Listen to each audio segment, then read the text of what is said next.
about that. How he fishes shallower, how he finds he's out of the way. I think weren't you guys out fishing today? Kinda. More like trying to film something.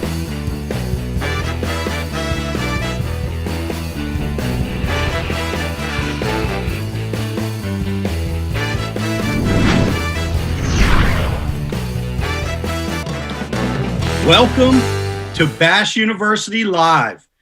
It is Thursday Night Live at the Bass University, and we have a great show tonight. We have Bryan Thrift coming on, talking about topwater. I know topwater fishing is everybody's favorite kind of fishing. Mine too, just about everybody at Bass University. Everybody loves to do it, talk about it, and learn about it. And that's what we're going to do tonight. We've got Bryan Thrift coming on here in just a little bit. Is he the greatest angler on the planet right now? I don't know. He's certainly in that conversation. He dominates everywhere he goes. He catches them. And we just dropped at Bass University the Bryan Thrift topwater class. It's a master class. He discusses everything from buzzbaits to prop baits, to walk the dog style baits, the whopper plopper, you name it. He covers every component of topwater fishing in details that really blow everything away. So that's going to be awesome. Guys, get your questions ready. Get ready to come over here and have a blast. And we're going to have him on in just a little bit. We have our normal host of characters tonight and some new ones that I see tonight. We've got my good buddy. Some of you guys may know him as Professional Fish Head. He is the program manager at Bass University. And I got to pump him up here a little bit because he does an amazing job. He's the guy behind the scenes selecting a lot of the content, working with our speakers, getting all this amazing instructional footage that we have at Bass University. And that all comes from my man. I call him JK. That's Justin Kimmel. He's coming to us live from Georgia. It's good to have you with us tonight, buddy. Thanks, Pete. It's great to be here. And yeah, man, I got the best job on the planet for a fish head. That's for sure. I see, you got some credentials. Not only Justin is, he fishes a lot, team tournaments, fishes a lot from the back of the boat, and you're making a transition this year. You're going to the front of the boat this year. Yeah, we're trying to make that transition, man. And I was just telling you today how many epic fails I'm having with being a new boat owner. It's something I could just write a book on. We'll start sending out some posts and making fun of it. But yeah, making the transition, and that's definitely it's a big thing in tournaments when all of a sudden it's on you to get around the fish, So yeah, well, the epic fails is amazing. I remember I'll tell you my fail. And guys, I want to hear from you. I want to hear your epic fails. But I remember when the first time I launched my very first bass boat, and I did it on a river around here called the Maurice River. And I launched it and coming in, putting it on the trailer. Now we have current on the river, so it's a little bit tricky for a rookie. And there's boats on both sides of me, but I come in confident and I come in sideways. And so I made the ultimate rookie mistake is that I used the throttle to try to get myself out of trouble. And I jumped over my trailer and T-boned the boat on next to me on the launch ramp. Oh, no. Oh, no is right. There was no smiles. There was no laughter. There was just scarred fiberglass. His boat was wood. And my boat had all his paint all over the side of mine. And that was my introduction to bass fishing. So I look forward later in the show. We'll talk a little bit about your fails, JK. And guys, if you're watching us on YouTube, you like watching us over there, I want you to click the subscribe button and click that little bell, that notification. If you like what we're talking about, that way you'll know every time we've got a new show coming out. And if you like watching us on Facebook, Riz, tell them how to get the notifications there. So if you like Bash U TV on Facebook, here's what you got to do to make sure that you stay up to date with everything that we have going on. You're going to click your like button where you have already selected that you like the Bash University TV. After you click your like button, hit following. After you hit following, go ahead and click the notifications bar and make sure that that tab is turned on. We want that to be blue because when we have all this awesome stuff happening, we want to make sure you guys can find out first.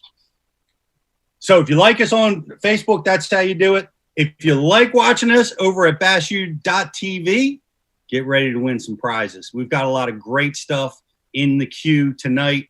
Stuff from TH Marine, stuff from who else we got? We got Rod Warrior USA. We got a great rod cover that we're going to be giving away tonight, and we want to welcome Rod Warrior USA to the Bash University team. We're glad to have them, and we've got a great discount that we're going to make available to all of our Bash U subscribers, and we'll let you guys know the details on that as soon as they become available.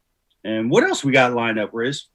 We have a Facebook like and share contest tonight. Our Facebook like and share contest. The winner of that is going to get a Bash University official apparel package. So if you're watching the stream, make sure you hit the Facebook, make sure you like and share the stream, get yourself entered as a chance to win.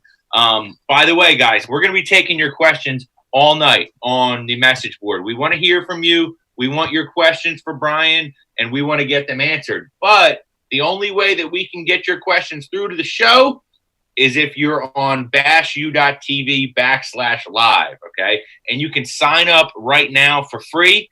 You try it out, get your questions answered on the show tonight, win some awesome prizes. But, hey, if you insist on loafing around, milling around over there on Facebook, make sure you like and share still just to get your chance to win some awesome prizes. Yeah, we're happy to have you guys there too. And don't forget, we've got also our Topwater promotion going on right now where you get 2 awesome Berkeley baits. What are they, JK? What Berkeley baits are we giving away?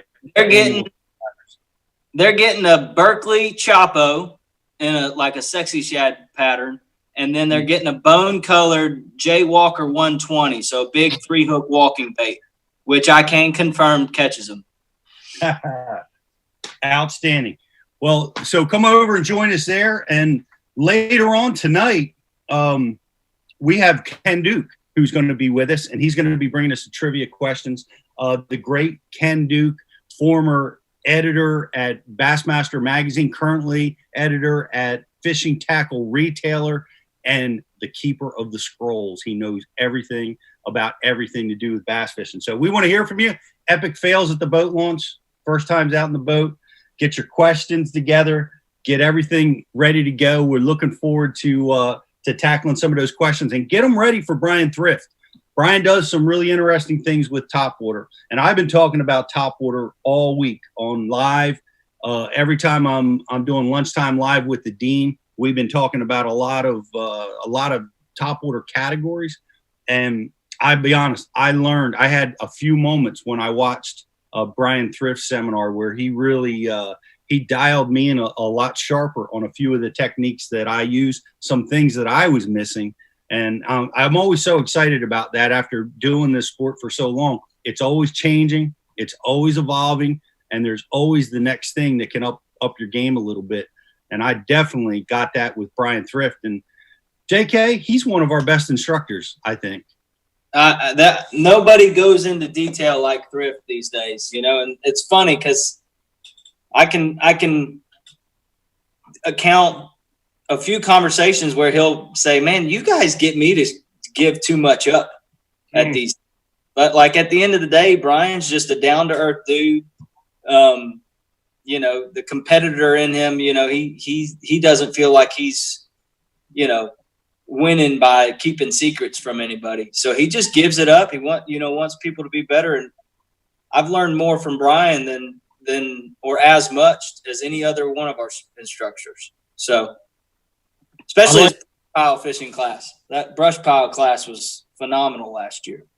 Yeah. And I know a lot of guys are doing that, and it's getting to be that time, right? Fishing the cane poles down there on the herring lakes. And you know, the topwater time, his style of fishing, offshore fishing, which is what he's become known for, is really starting to happen right now. As I'm going to turn my notifications off so we don't get those crazy tings, if I can manage to figure out how to do that right here live. But we're so we're going to have him coming on. Guys, get your questions together. We're going to take a break, and all you guys that are loafing over on YouTube and Facebook, we love you. We love you too. But come over, join us at bashu.tv and get involved with the program. We really think you're going to like it, because not only do we have guys like Bryan Thrift, but we've got Ike and Kevin and Gerald and all the greatest anglers in the history of the world. And that's at your fingertips. And you guys are going to be really excited, I hope, when we launch our new app, which is going to be released very, very soon. So did we hit all of our promotions, Riz? Are we ready to go? I see thumbs up with Mr. Stockel. So we're going to take a quick break, guys. Get yourself together. We're going to be bringing Bryan Thrift in. We're going to be jumping right into topwater talk, and we look forward to talking to you guys then. We'll be right back. The Microbe Jig Rod from Cashin is not only a micro jig rod, it also works great for shaky heads, also works great for wacky worms, also works great for smaller finesse style swim baits. So 7 foot 1 inch, medium action, fast taper. You want a workhorse spinning rod, you might want to look at the micro jig rod. I got one, and then I had to end up getting 3 or 4. So the Micro Jig Rod by Cashin, your next workhorse in your spinning rods. Every moment on the water not spent fishing is a moment wasted. That's why Minn Kota and Humminbird have joined forces to bring you the One Boat Network. Products that communicate and integrate to help you take full command of your boat. Born from our commitment to making the most advanced fishing gear even better by making it work together, the One Boat Network will help you find, get to, stay on, and catch more fish. When One Boat Network products talk to each other, they can navigate your boat automatically. They can give you a crystal clear view of what's below with no messy wires. And they can let you lower, raise, and change shallow water anchor modes from anywhere on the boat. But that's just the beginning. We're never done innovating, integrating, and making your boat simpler and easier to control. All so you can make every second on the water count. Tackle Warehouse is proud to sponsor the FLW Pro Circuit and is the official tackle retailer of FLW, providing proven bass fishing gear as well as the newest and hottest tackle. Our friendly and knowledgeable customer service staff can help you every step of the way. And we offer free ground shipping on orders over $50. Tackle Warehouse. Everything for the bass angler at the lowest prices. Guaranteed. I have to be constantly on the lookout for new techniques to stay on the top of my game. Giant. Some have been more successful than others. Giant. The finesse fingernail. Happens every time. The chain gang. Broke it off. The crow's nest. Never let go. And don't even get me started on tackle management, especially trying to stop rust and corrosion. Peanut butter. Not good. Motor oil. Gotta keep the rust off all these baits. WD-40. Gotta keep the rust off. Silica, toothpicks, Q-tips, the list goes on and on. I'm hard on tackle, I fish fast, I need my tackle organized and protected. I can't be worrying about losing baits to rust. And when it comes to tackle management, there's only one solution. Flambeau tackle storage systems with Z-Rust technology. The original anti-rust tackle box. Uncompromised clarity. Renowned durability. The infused anti-rust option that is FDA safe and free of harmful chemicals. The organization options are endless, but there's only one. One box, one anti-corrosion technology, one family-owned American-made brand, Flambeau Z-Rust Tackle Solutions. Preserve, perform, repeat.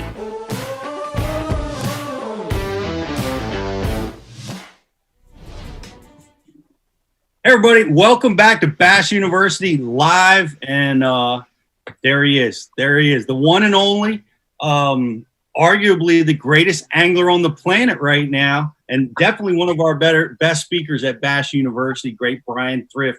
Good to have you with us tonight, buddy. Oh, I'm glad to be here. Thank you for inviting me. You bet. We were just talking a little early, Justin and myself, about watching your seminars, and it's, you just do great work. And I wonder, do you feel uncomfortable about letting all them secrets out of the bag? Sometimes I do, but it's well worth it. I mean, for somebody to be able to, I just think back when I first started, if I would have been able to have something like that and be able to learn like that and actually make it work for me, it's all worth it. If one person out of those seminars takes something I said and makes it work for them, that makes me happy.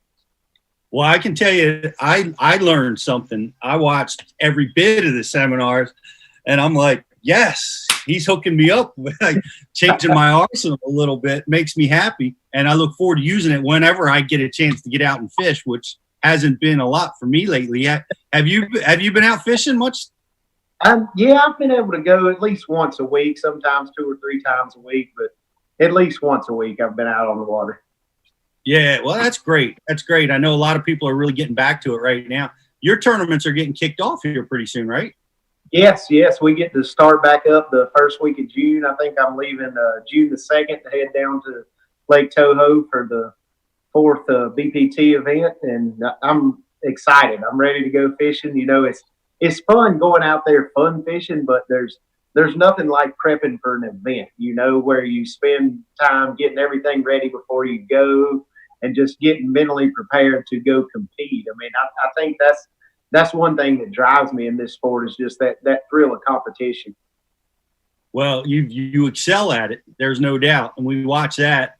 And I've been at the wrong end of those beatings sometimes. And but you're going down to Toho, and this is a good transition, right? There's topwaters all year long in Florida, and this season you ought to be able to maybe find some topwater action down there. I hope so. I mean, that's definitely going to be part of my game plan for sure. I mean, pretty much once fish start pulling up to spawn, I want to throw topwater from then until December, pretty much. So that's one of my favorite things to do. And I actually got to go film a show with Hank Parker on Monday, and all we did was throw topwater all day long. And we had a blast, caught a lot of fish on a little Berkeley Chapo and on a Demiki Rambler walking bait. So if I go fun fishing and I think I can catch one on top, that's probably what I'm going to do all day. That's awesome. Two heroes of the sport in the boat together. That must have been a great day. I can't wait to watch the show. Yeah, it was really fun. We had a great time. That's the first time I'd ever gotten in the boat with Hank. So we're probably going to try to do it again here in the near future. It was very fun. Is he still located in North Carolina? Is he nearby? He's down in South Carolina. Okay. Well, that had to be amazing experience. For me, I'm like, we're shooting his TV show, obviously. And I'm more or less wanting to sit in the back of the boat and watch him fish and talk to him and pick his brain, because he was one of my heroes and the icon of the sport when I started. So that was amazing. And it just, I can't describe how much fun it was, just being able to sit there and fish with him and talk to him. And I tell you, Hank gets after it. Like if he was still out there competing in tournaments, he'd be a threat to be taking some people's money. I believe that to be true. I know he's won 2 classics and a bunch of other things in between, and were you able to pick his brain, learn some strategies from some of those old school wins? Oh yeah. We talked about a lot of stories from the past. That was probably the thing I enjoyed most, was just hearing all the stories about the events he had won and stuff like that. It was very eye-opening and very humbling to be in the boat, to say the least. That's awesome. What a great experience. And we'll all watch that show. Let us know when it's out. We'll be looking for it. We'll put it out on our social channels and we'll all be watching it. You guys were topwater fishing right in North Carolina. They're all done spawning where you're at right now and it's already topwater time? Yeah, it's kind of weird though. It's I was actually on Lake Norman last week, and there were still a lot of fish spawning. And I've very rarely, if ever, seen fish spawning in May in North Carolina, especially right here around Lake Norman and places like that where we've got 2 power plants that keep the water a little bit warmer.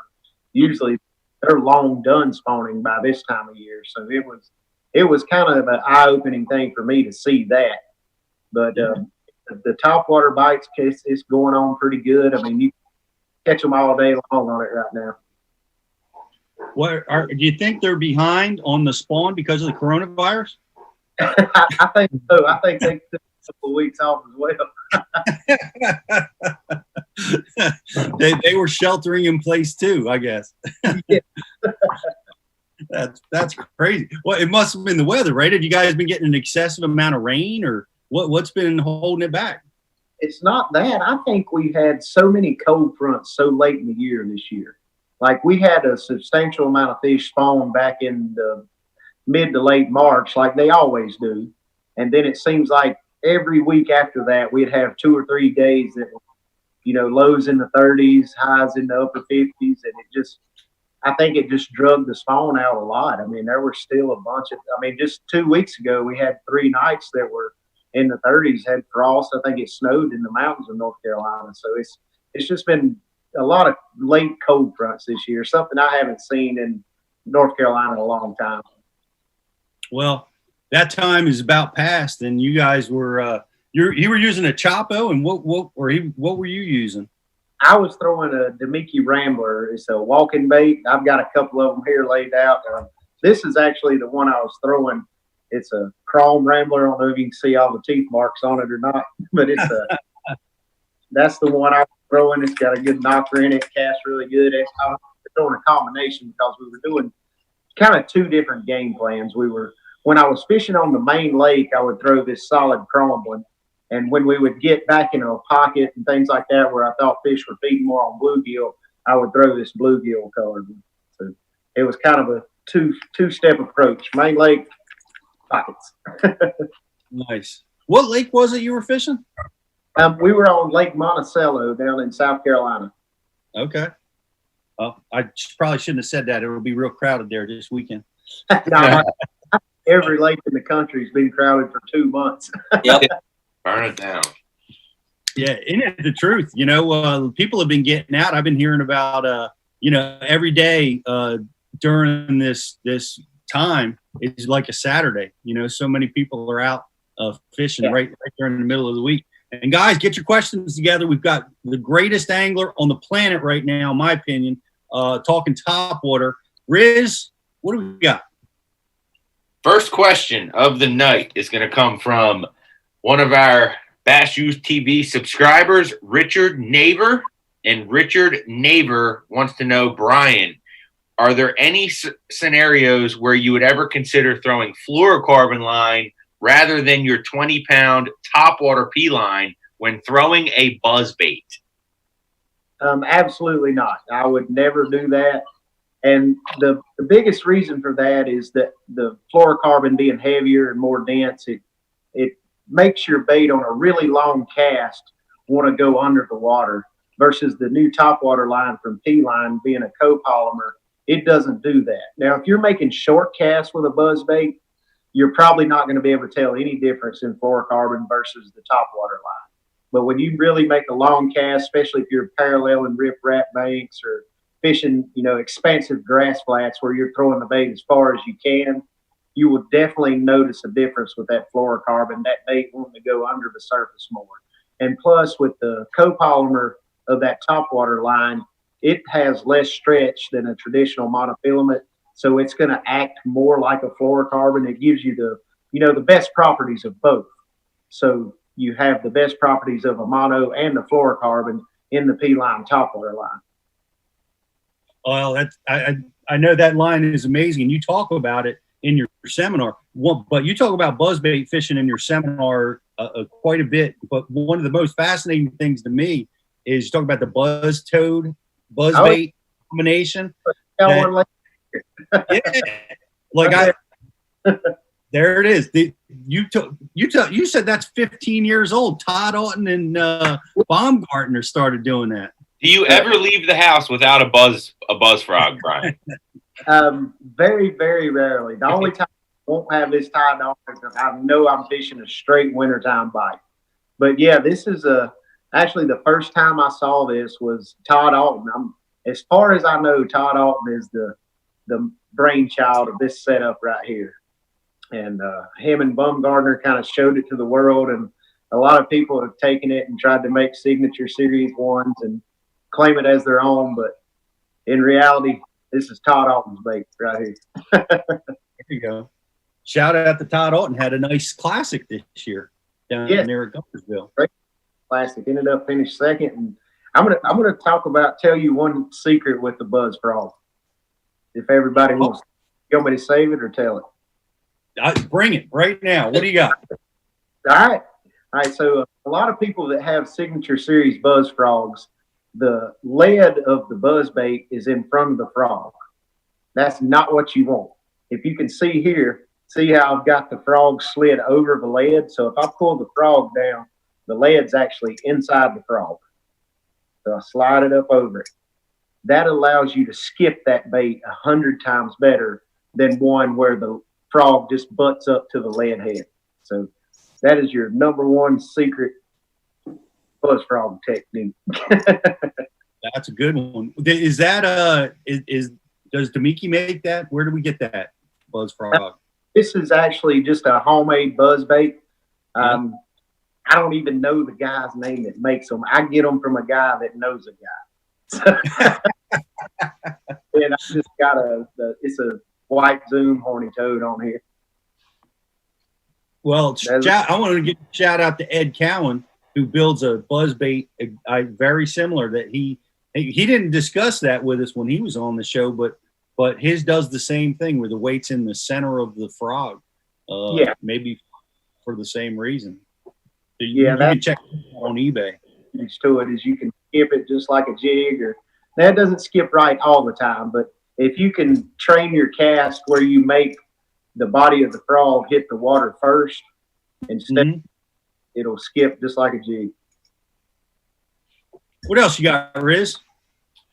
Firefighter Ray wants to know, what is his best topwater option when he's fishing water temps under 70, specifically the mid to high 60s? Mid to high 60s. All right. To me, that is more around a spawning type phase, a spawning bite. I mean, you've got fish that are going to be around targets, be it flooded bushes, isolated patches of grass, the walkways of docks even. And my number one bait that time of year is a Demiki D-Pop. And the reason I like this D-Pop better than something like the Rambler or Buzzbait is I can make it work in place, really aggravate those fish that may be on a bed underneath the bush and get them to bite. Like I can walk this bait just like any other walking bait, but it's a D-Pop, it's a Pop-R style bait. You can see the cup lip there. But I can walk it in place and it'll just go back and forth and it'll move back toward me very little. So I can really work it in place and aggravate those fish that are spawning around bushes and walkways of docks and get them to bite that bait. Just like bed fishing. I mean, you pitch in there enough times till you aggravate and get them to bite. The same principle with this the D-Pop under the bushes is you're walking it very quickly in one spot and it just hovers over their head and they come up and bite. You talk about that on your seminar, and I see that loop knot you have tied on the face of that bait, and you debunked one of the things that I had thought about. Why you tie a loop knot, like to main reason is give it more freedom of movement. But you talk about the weight, the less weight, because you give her the split ring, and that's probably the most important part. Right. That's a big thing I like to do. I want to take the weight off of the nose, and plus this moves a little bit freer than that split ring does. Now there's two different ways to work a bait like the Demiki D-Pop. Like I mentioned earlier, walking it in place around bushes and under the walkways of docks. I'll always use a loop knot when I do that. But now if I'm popping it down rip wrap, like actually wanting it to pop and cover water and make a lot of noise, I'll tie straight to the hook or to the line tie. so it doesn't want to walk as much, where it can just plop and bloop and make its noise and create a lot of commotion, and I can work it a lot faster back toward the boat. Nice. A lot of guys are tying that loop knot, and I still haven't done that in my topwater fishing. I've got to incorporate that into my game. But what else? Bait I want to walk other than a frog, I tie a loop knot on. What do you got there for us, Riz? Who's talking to us? Our subscriber whose screen name is Live Streamer. I don't know if that's on purpose or if that's just a generic name that the website gave him, but Live Streamer wants to know, when you're throwing topwater baits, do you prefer calm or windy conditions? I prefer calm, because I feel like under windy conditions, there's better options, whether it's burning a spinnerbait, throwing a jerkbait, cranking even, just something like that goes subsurface that is possibly a better option, and fish are less likely to miss. Because if you're working topwater in a heavy chop, I feel like fish are more likely to miss it because they can lose their sight on it, essentially, if it goes up on top of a wave or down in the trough of a wave or something like that. So I prefer calm conditions all the time when I'm throwing topwater. Awesome. Well, I watched you. I listened to you about your buzz toad, and I wanted to go back to that because I wrote a note down. You don't use trailer hooks on buzz baits or spinner baits for that matter. You fired them all together. Yeah, I've never used a trailer hook at all, period. And it took me about 6 or 7 years to figure that out.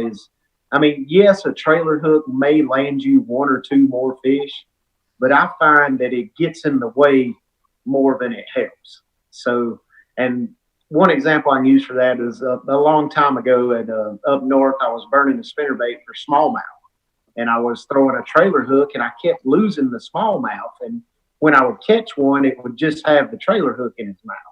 And I'm like, something's not right. Like, I'd hook these 4 or 5 pound smallmouth, they'd jump and throw my spinnerbait, and I'm like, I've got a trailer hook here. What's going on? And I took the trailer hook off and started landing every one of them. And I think what it does is most of the time you're throwing a smaller trailer hook than your main hook. So when that fish bites the bait, if the trailer hook digs in first, it's not allowing the main hook to even grab, if that makes sense. So yeah, that's incredible. JK, that's a blow your hair back kind of moment. I mean, it's like it's reverse logic, but God, you cannot argue with the results that you achieved. You know? It really, I've never seen a trailer hook benefit me, and I may be crazy for that, but that's just something I've never seen it benefit. I mean, if fish are just nipping at your bait and not eating it just to get the main hook, you've got something wrong. They want a different type of topwater or a different color spinnerbait, different color topwater. Something's not right to make those fish fully commit if they're just nipping and you're catching them on a little bitty trailer hook. So that tells you probably need to change up something, and it's most likely something as simple as a color change. Wow. So next time you're losing fish, get your trailer hook off. We would like that this time apologize to companies that manufacture trailer hooks for any decline in sales. And the thing, like when you catch one on the trailer hook and everybody says, "Oh, I just got him on the trailer hook," he probably had the whole bait in his mouth, and the trailer hook's the first thing it stuck, and you never got the big hook in him. Man. See, that's the kind of thinking that that's obviously getting you in places that's it's different from everybody else, and that's got to be helping you along the road and helping you get ahead in the tournament trail. That's for sure. I had a question that came across, and I didn't hear you discuss it. It's an interesting it's a whole category of wake baits. You didn't discuss that in your seminar. Where do wake baits fit into your arsenal? I've got to admit, the wake bait is very low on the totem pole for my top waters, and that's something I probably need to change, because there are definitely scenarios where it will outfish any other top water, especially pre-spawn or when you get on heavily pressured fish. I've seen the wake bait outfish anything else. It just, I don't know. I haven't found a good wake bait that I really like, that I can cast good, and that my trouble with topwater is I like to cover water with it. You can't do that with a wake bait. So for me, when I throw a wake bait, it's when I know where fish are and they won't fully commit to a walking bait or a deep hop or a bait or something like that. It's kind of a, if I get in a situation where I can't make them bite what I want them to bite, that's what I pull out the wake bait. Well, that's interesting, because as it relates to my fishing, I want to talk about a different category of bait. And it kind of pissed me off when I listened to your seminar about using prop baits. And prop baits for me are the lowest part of my topwater game. I use those the absolute least amount of time. Yeah. And taking advantage of that, because you know that everybody's like me, and you throw them a lot more frequently than that, because most guys aren't throwing them. Yeah, I throw a prop bait a lot. I mean, even going to like an old school tiny torpedo. I mean, I think fish gets, and I don't know if it's a particular bait difference that matters and catches more fish, but I think fish get accustomed to certain sounds. They get accustomed to a squeaky buzz bait. They get accustomed to a whopper plopper plopping through the water.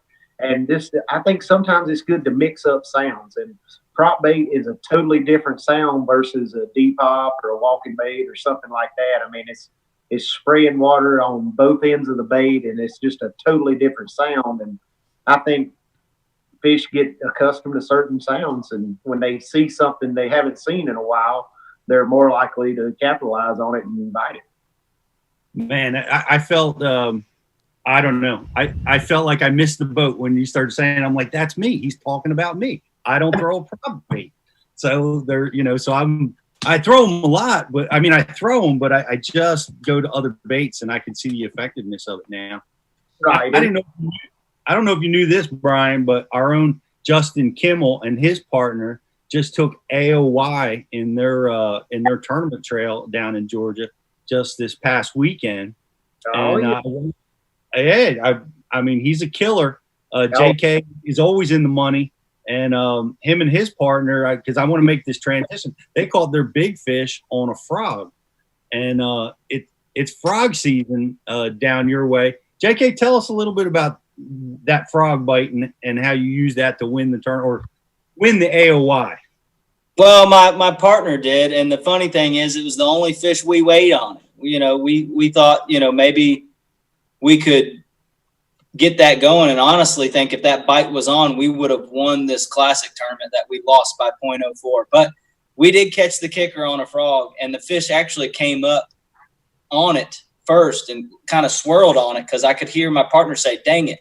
I was actually in the middle of tying a bait, Texas rig on, and I hear him say, dang it, and I say, what? And by the time I said what, he was set the hook. So basically, the fish were in a really funky mood. I can't explain it. It's the coolest water post spawn I've ever dealt with. The water's still in the low 70s, but the spawn's done.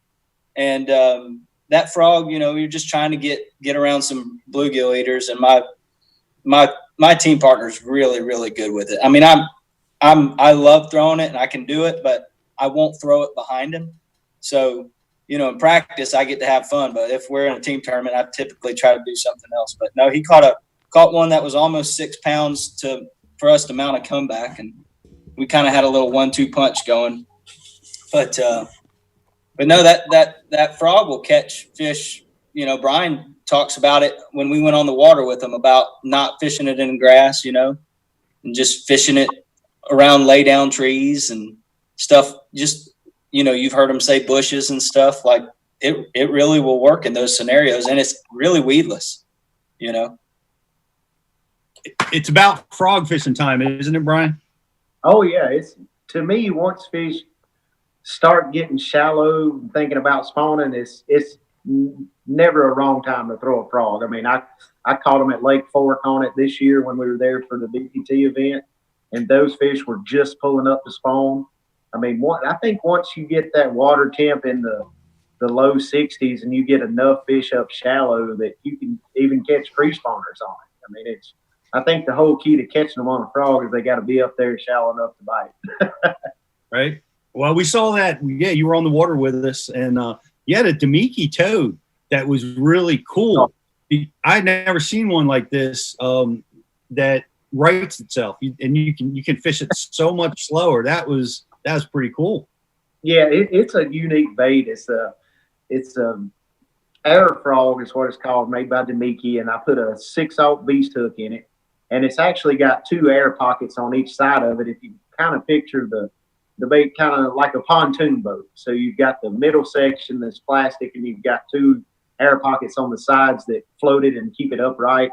And that's the trouble with most buzzing toads is half the time when you wind them in, they're running upside down, the hook's pointed down. So if you come over to lay down or something, or grass, it's picking up grass, getting hung.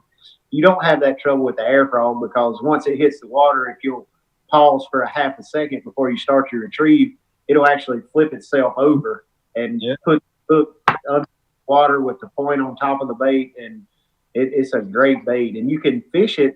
I mean, kind of like a hollow body frog. I mean, you can stop it because it actually floats a 6/0 hook, and most other frogs, that buzzing style frogs, if you stop them, they're going to sink. So this one, you can stop it in place, you can rip it and twitch it. And if it really excels when you have fish that are short striking, because if one misses it, you can stop it and it'll set in place, and you can twitch it. And a lot of times you can get that follow-up strike on it. But it is a great bait.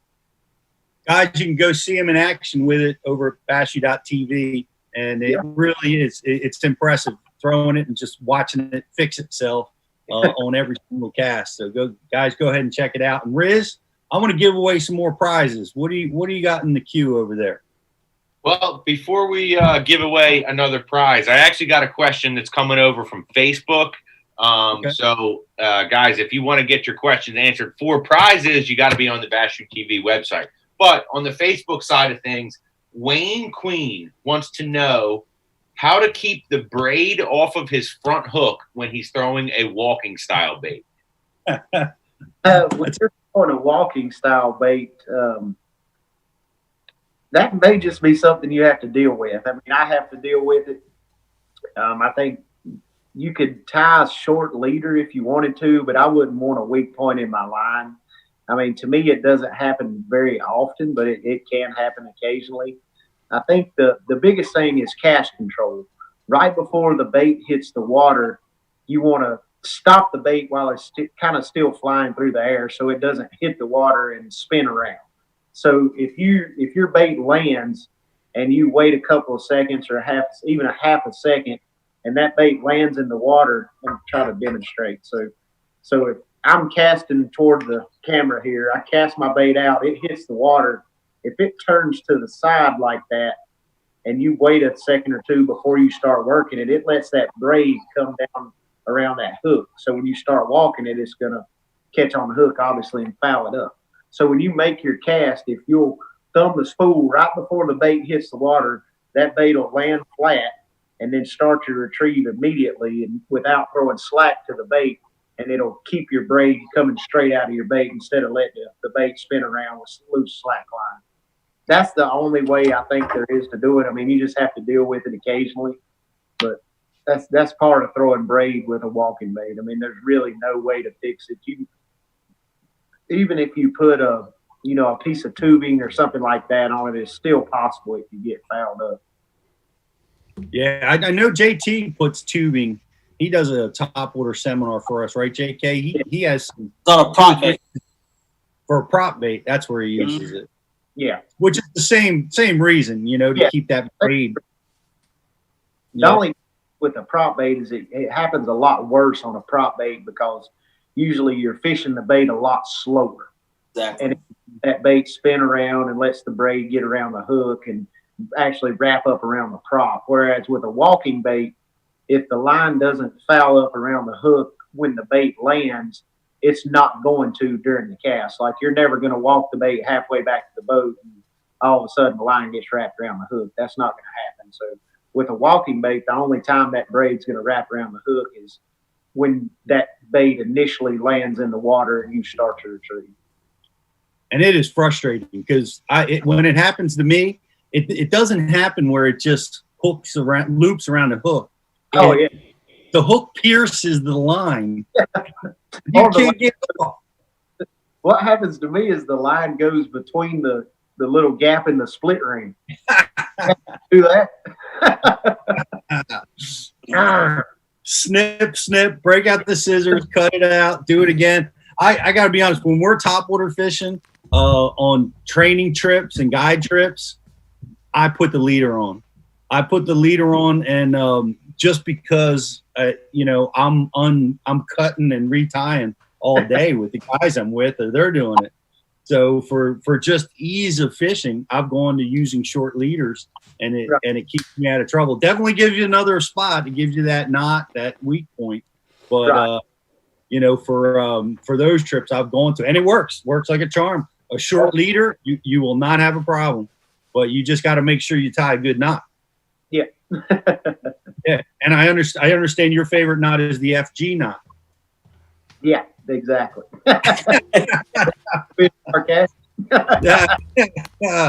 I am. You were throwing some shade on the FG knot, and I'm in agreeing with you, man. That knot is a pain in the neck to tie. I'm still convinced it's like I'm gonna relate the FG knot to like Sasquatch or a unicorn. Like everybody knows about it, but I don't think anybody's actually ever seen it work.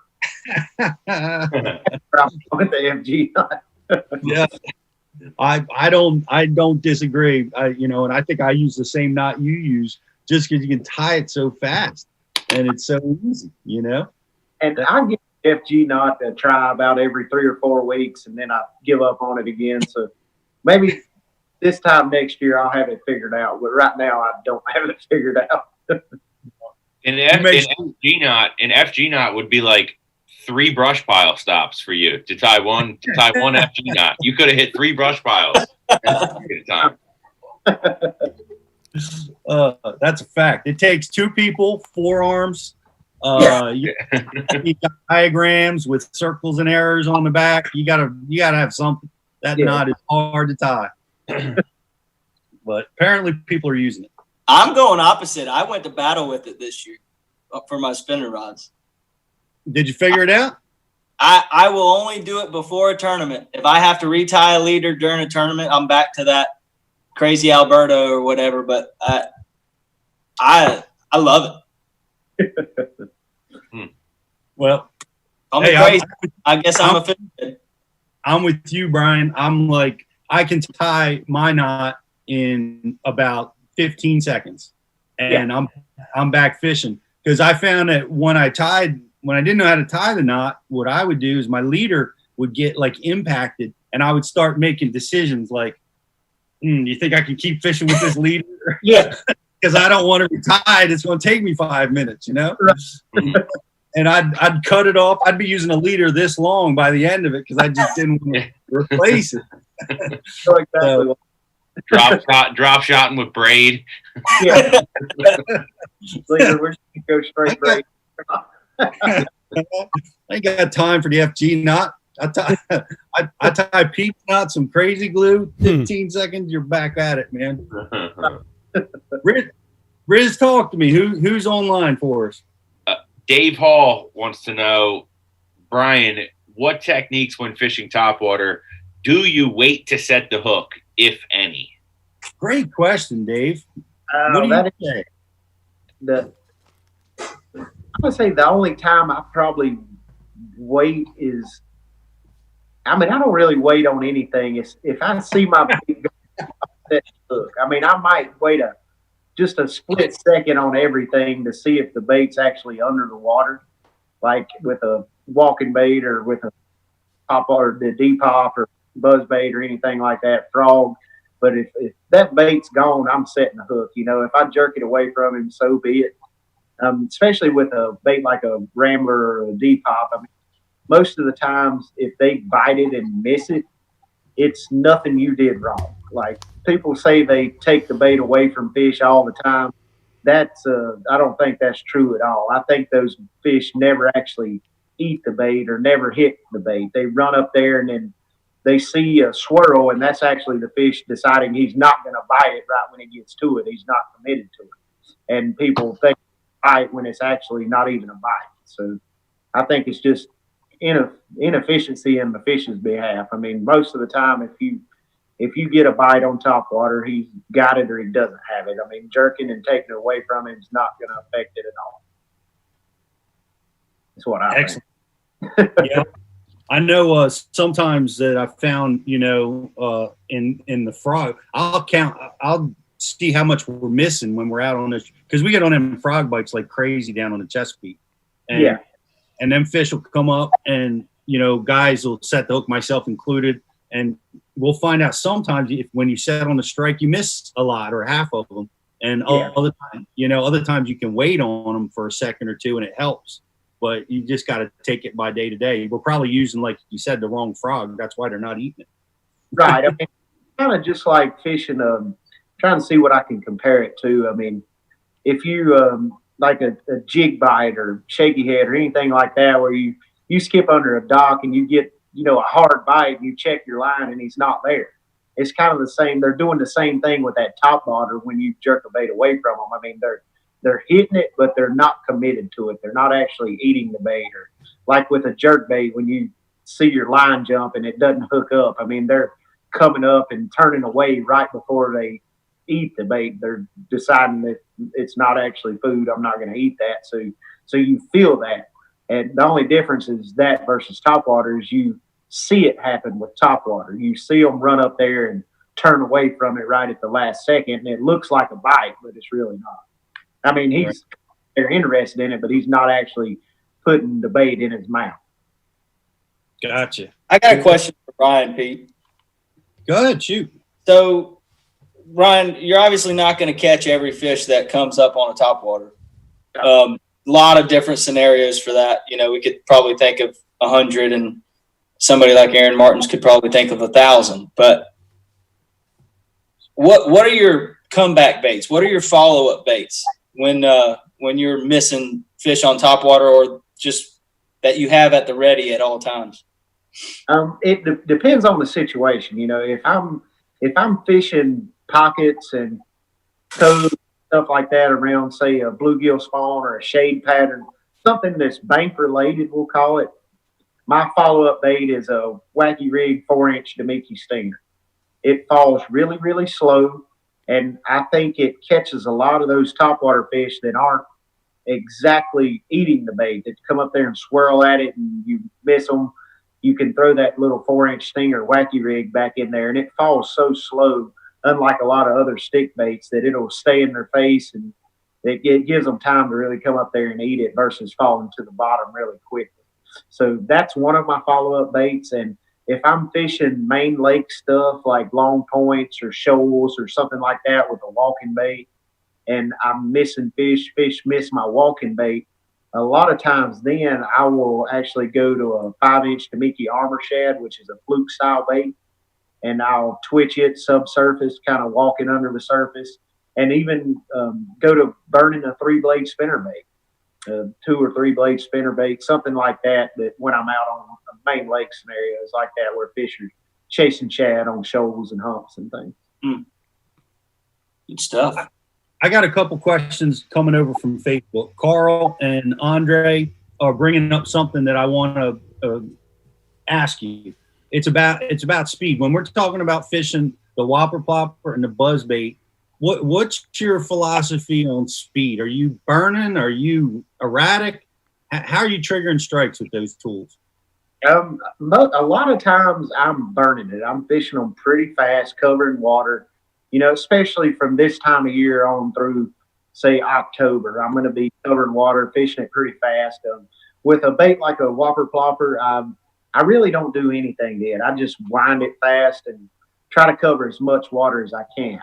Now, with a buzzbait, I can speed it up, slow it down. I'll even twitch it halfway back to the boat to make it, throw water a little farther and just be a little more erratic in case there's one tracking behind it or something like that. But it's pretty much a medium fast to fast, steady retrieve on both of those, just trying to cover as much water as you can. Man, when you're throwing that Chapo or that plopping style bait, you feel like there's that pocket of sound that you need to reel it at, or are you able to just burn that thing and still get bit? I do a little bit of both. You know, there is a certain retrieve speed where you get that distinguished loud plop. I mean, what those baits are for. And then I've seen times where you could wind it so fast and just make it throw water as far as it could in the air, especially on spotted bass. I mean, it really seems to draw spots up really good the faster you wind it. So it's kind of a day-by-day scenario. If I'm fishing largemouth, I'm definitely winding it where I've got that deep plop to it, and it's sounding really good. But when I get on a lake with spots and stuff like that, I'm usually burning it pretty fast. I got to know what burning it means to Bryan Thrift, because I got a feeling that what burning it means to me and you are different things. You really, I mean, are you like 10-to-1 reels and getting after it, or how fast is that thing coming? On a 8-to-1 Revo STX, and it's a pretty fast retrieve. It's throwing a lot of water, and it's coming along pretty good. You can't wind bait fast enough to get it away from a bass. Like even on the 10-to-1 rockets, you cannot. If a bass is committed to it, you can't wind it faster than he can swim. I promise. Right, and you're throwing those baits on heavy, thick line, so that's picking that line up, making that bait move even faster. Like, right. What do you throw? What do you throw on, like 20 pound? Do what? You throwing buzz baits and whopper ploppers on 20 pound? What are you throwing? I always throw my buzz bait on the 20-pound P-line topwater line, and a bait like the plopper and the Chapo, I throw it on 40-pound braid. And the reason for that is I can throw it so far and cover so much water with it that I want that braid in case one hits it out at the end of the cast. And one reason for not throwing braid on a buzz bait is I can't skip that bait as well with braid as I can that 20-pound P-line topwater line. So that's why I still stick with that copolymer topwater line on a buzz bait versus braid. There you go, guys. I want to see you guys out burning this summer, throwing those baits. Bryan, we're going to have the great Ken Duke on asking some trivia questions real soon. How long until we get Ken on here? About 10 minutes. Okay. Ken Duke, former editor of Bassmaster Magazine for a decade, current editor of Fishing Tackle Retailer, and I proclaim him the keeper of the scrolls because he knows everything that there is to know about things. And you could ask him about Hank Parker because I guarantee you he knows all of Hank's stats. Oh, I bet he's got good stories on Hank. Yeah, I bet he does too. So we're going to have him on. We're giving away a cash and rod tonight, guys. Check it out. Brian's showing it right there. BTC, Rich, how do they win that rod? They win that rod by answering one of our Ken Duke trivia questions. Ah, that's the trivia question giveaway tonight. Yes, indeed. I like it. The Facebook like and share. So, guys, don't forget, share the feed, like the feed, and you're going to be entered into a chance to win a Bash U official apparel package. Awesome, guys. We've got people all over watching from Mexico, Hola. People asking questions all over our social feeds, and I'm going to pick one out here for you. I did just ask them how the wake bait fits into Brian's arsenal. How do you keep the line out of the front hooks? Everybody wants to know. That's one of those things you just got to grin and bear it. Andre, who's always on our feed, and appreciate you being with us tonight, and he brings up something that's really interesting, and I want you to convey this message to the guys listening, because I never thought about it like this. When you talked about the whopper plopper having the blade in the rear, and they'll stop biting that, and they'll go over to the buzzbait, drops in the front, and your hookups, when they stop biting one, you go to the other and you start getting hookups again. Yeah, that is very true. And I think a lot of that is just by the pressure the fish have had with the whopper plopper over the last 6 years. I mean, when the whopper first came out, you wouldn't miss a fish on it. I mean, you'd get 40 bites and you'd catch 38 of them. And now you get 20 bites, you catch 6 of them. So something I like to do is I give the plopper 2 missed bites. If I miss 2 on it, I'm laying it down and I will not pick it up the rest of the day. I'll throw the buzzbait the rest of the day. And that's something I figured that out about 3 or 4 years ago. We had a FLW series event at Lake Norman in the fall. It was in September. And I ended up winning that event, and the plopper and the buzzbait were key part of my programs there. I would start out every morning throwing the plopper, covering as much water as I could, and I would catch 1 or 2 good ones on it every morning. And as soon as the sun would actually rise over the top of the trees, they would miss it the rest of the day.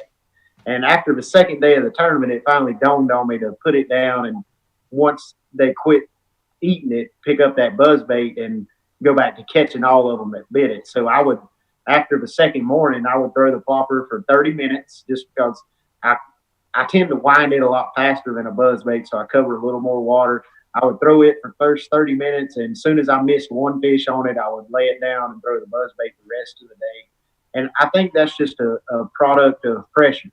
I mean, fish have seen that plopper so much over the last 4 or 5 years. They're accustomed to that sound. They're accustomed to the way the bait tracks, and they just get to where they've seen enough of them. Eventually, they quit biting it and bite something else better. I mean, it's the same with any bait that anybody throws. You know, the only 2 baits it seems like fish never quit biting is a jig and a shaky head. Everything else, you know, they get used to them. Crankbait wise, topwater wise. I mean, hard bait, jerk bait. I mean, they get used to certain colors, certain styles.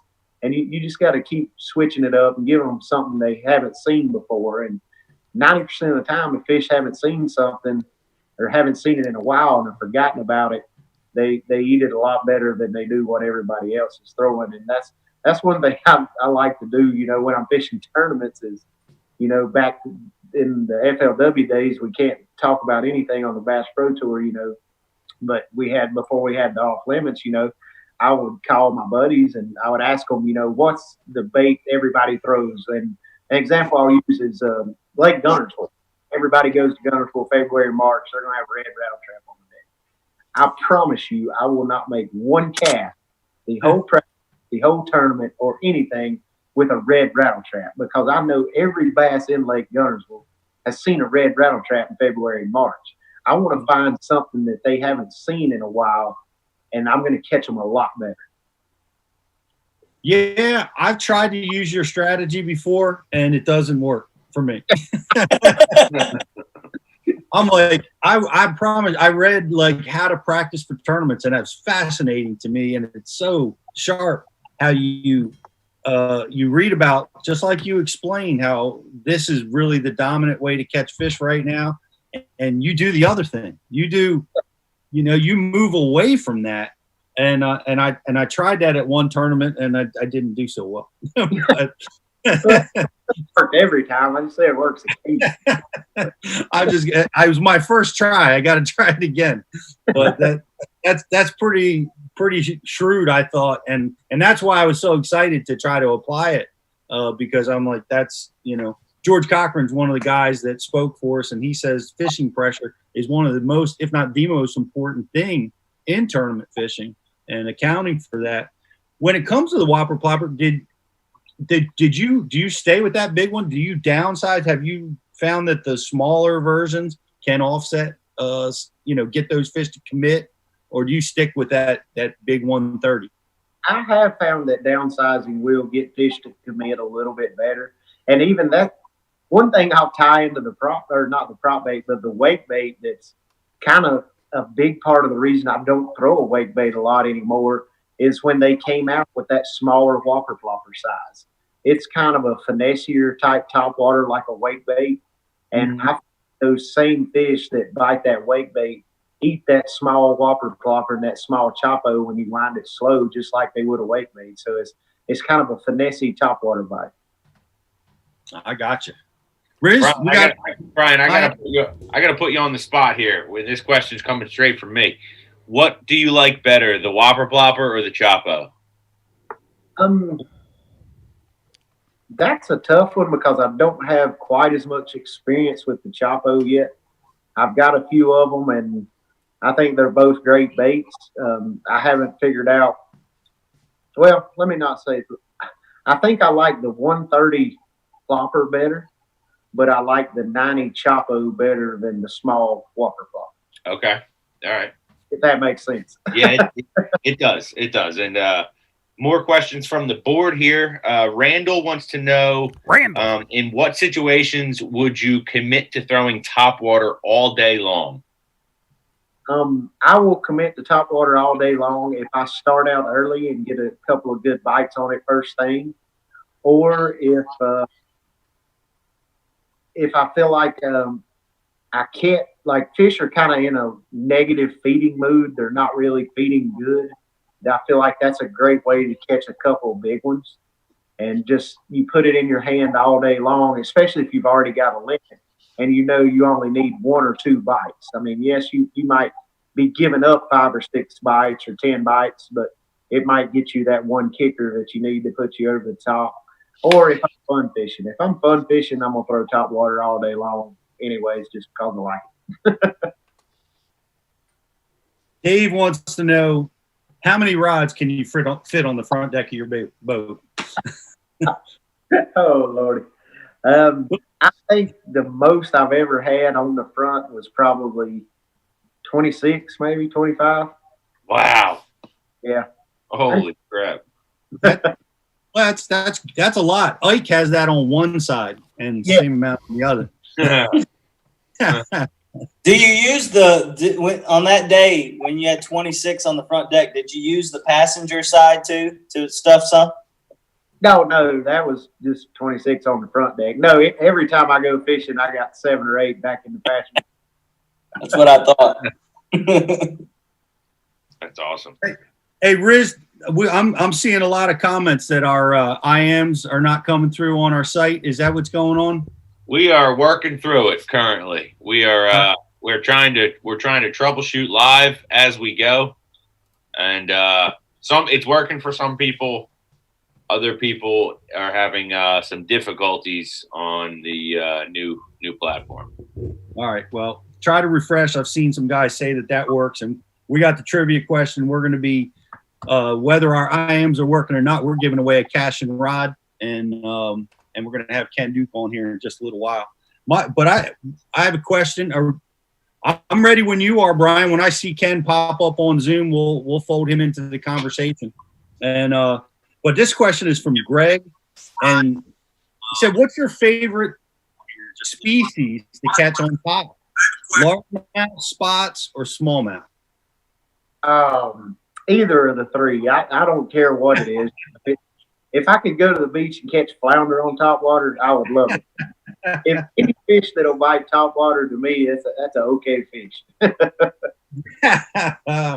Yeah, that's a great answer. I know I'm fortunate. I get to fish for smallmouth a lot, and I give the advantage to smallmouth just because I've been in situations where they school up, they gang up, and you can just catch them one after the other sometimes in one spot, and that's pretty cool. That can happen with largemouth too, but it seems like them smallies in the post spawn just go nuts for topwater, you know.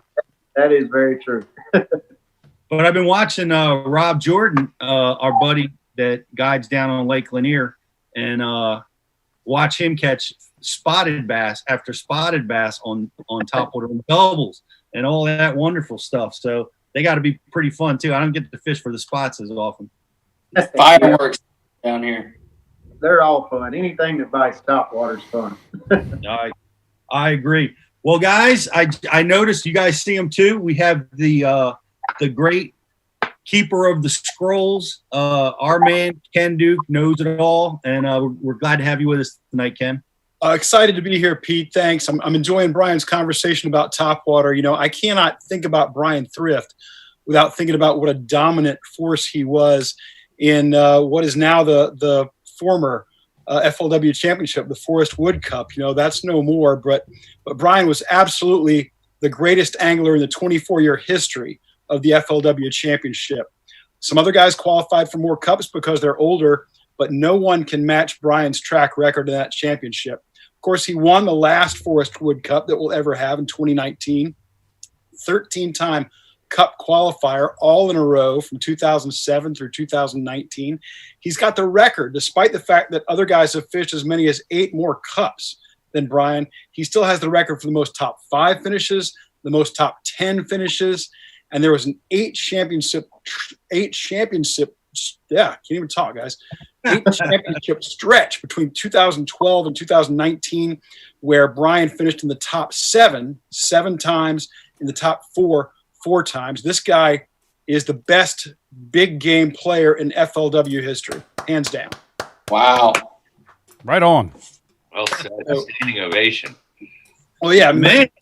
Very impressive, Bryan. It's a pleasure to be on the program with you, and especially to listen to you guys talk about Topwater, because obviously all of us get hooked on Topwater. The opportunity to see a strike like that is absolutely addictive, and I think on some level, and this is kind of maybe counterintuitive because we think about the artists of Topwater like Bryan Thrift and some other guys, but on some level, one of the things I think hooks young anglers on Topwater is because you can see the bait and what it's doing, you have greater control. And on that level, maybe it's easier than something like worm or jig fishing or jigging a spoon or something like that.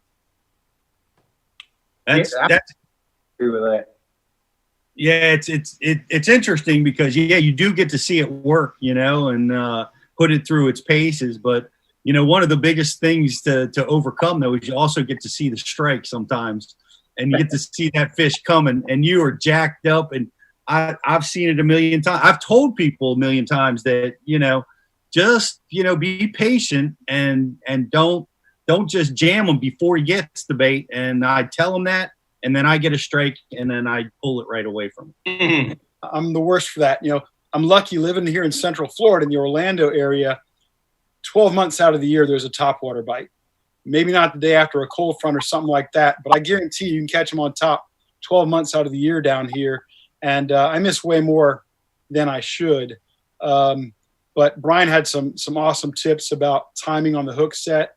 I'll tell you guys about a really cool YouTube channel later that maybe Bryan or Riz can put in the comments section, because there's a guy at the University of Florida doing some amazing work about bass behavior and bass biomechanics that I think everybody would get a kick out of. And he has this incredibly slow motion film of bass striking hollow body frogs and things like that. And he offers some absolute scientific insight into how to improve your hookup percentages. Wow, that's super interesting, because that's the hardest thing to do. It's fun to get the strikes, but it's funner when we get to get our hands on them and actually get that hero shot.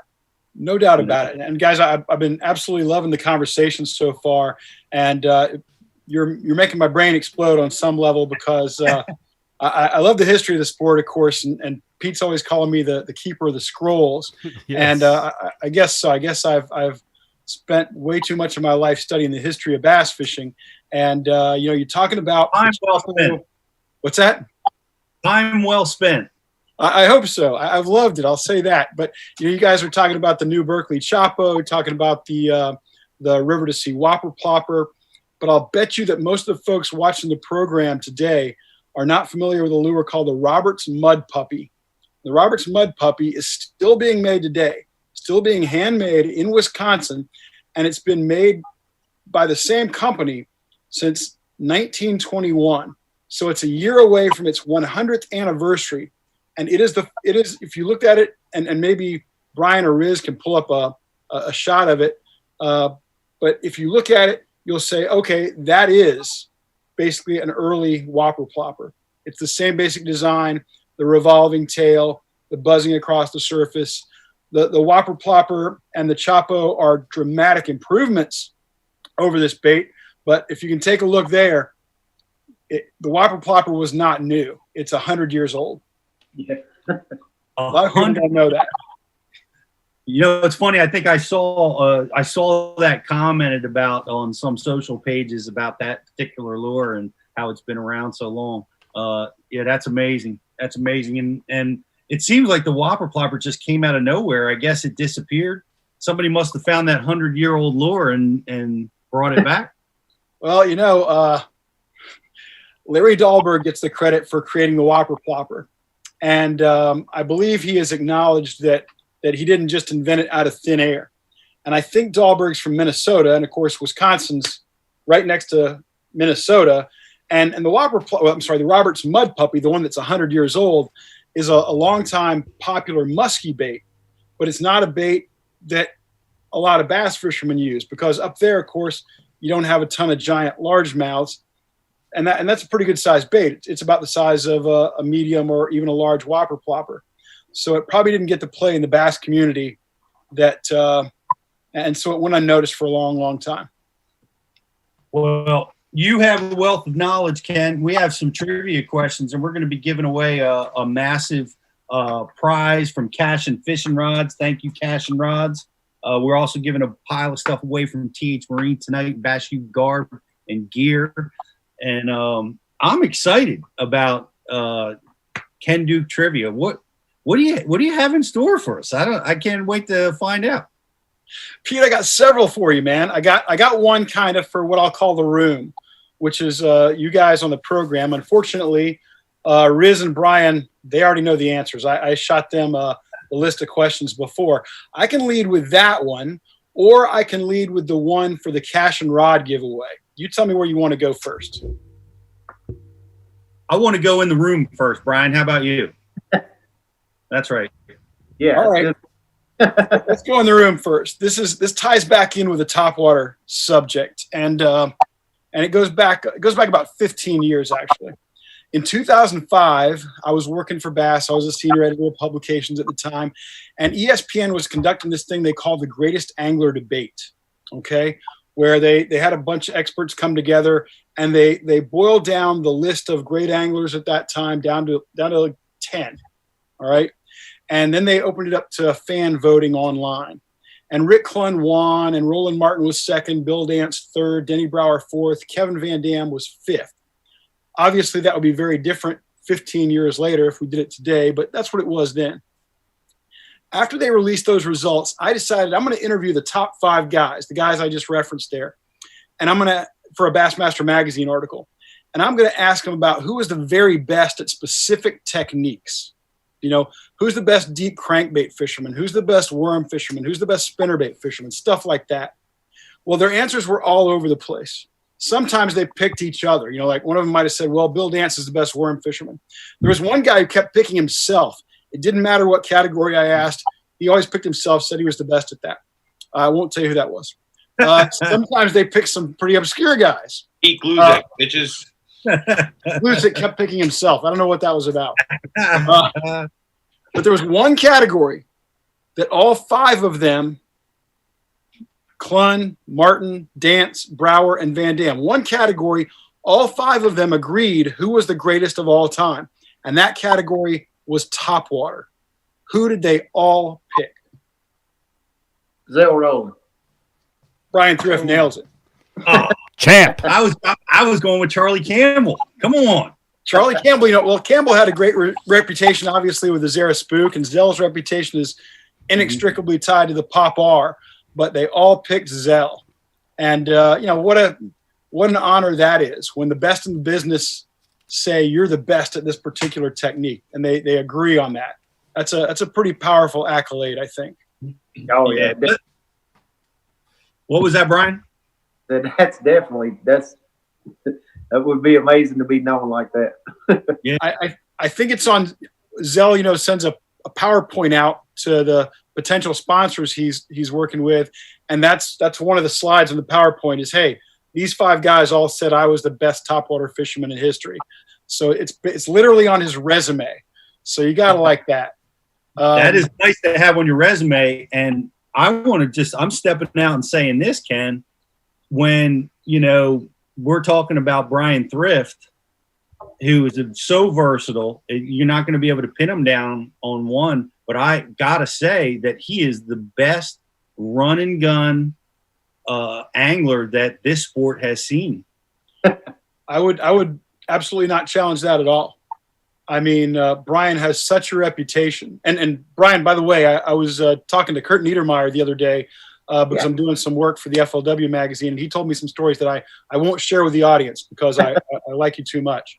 But Kurt was talking about how you can't stay still, how much nervous energy you have built up.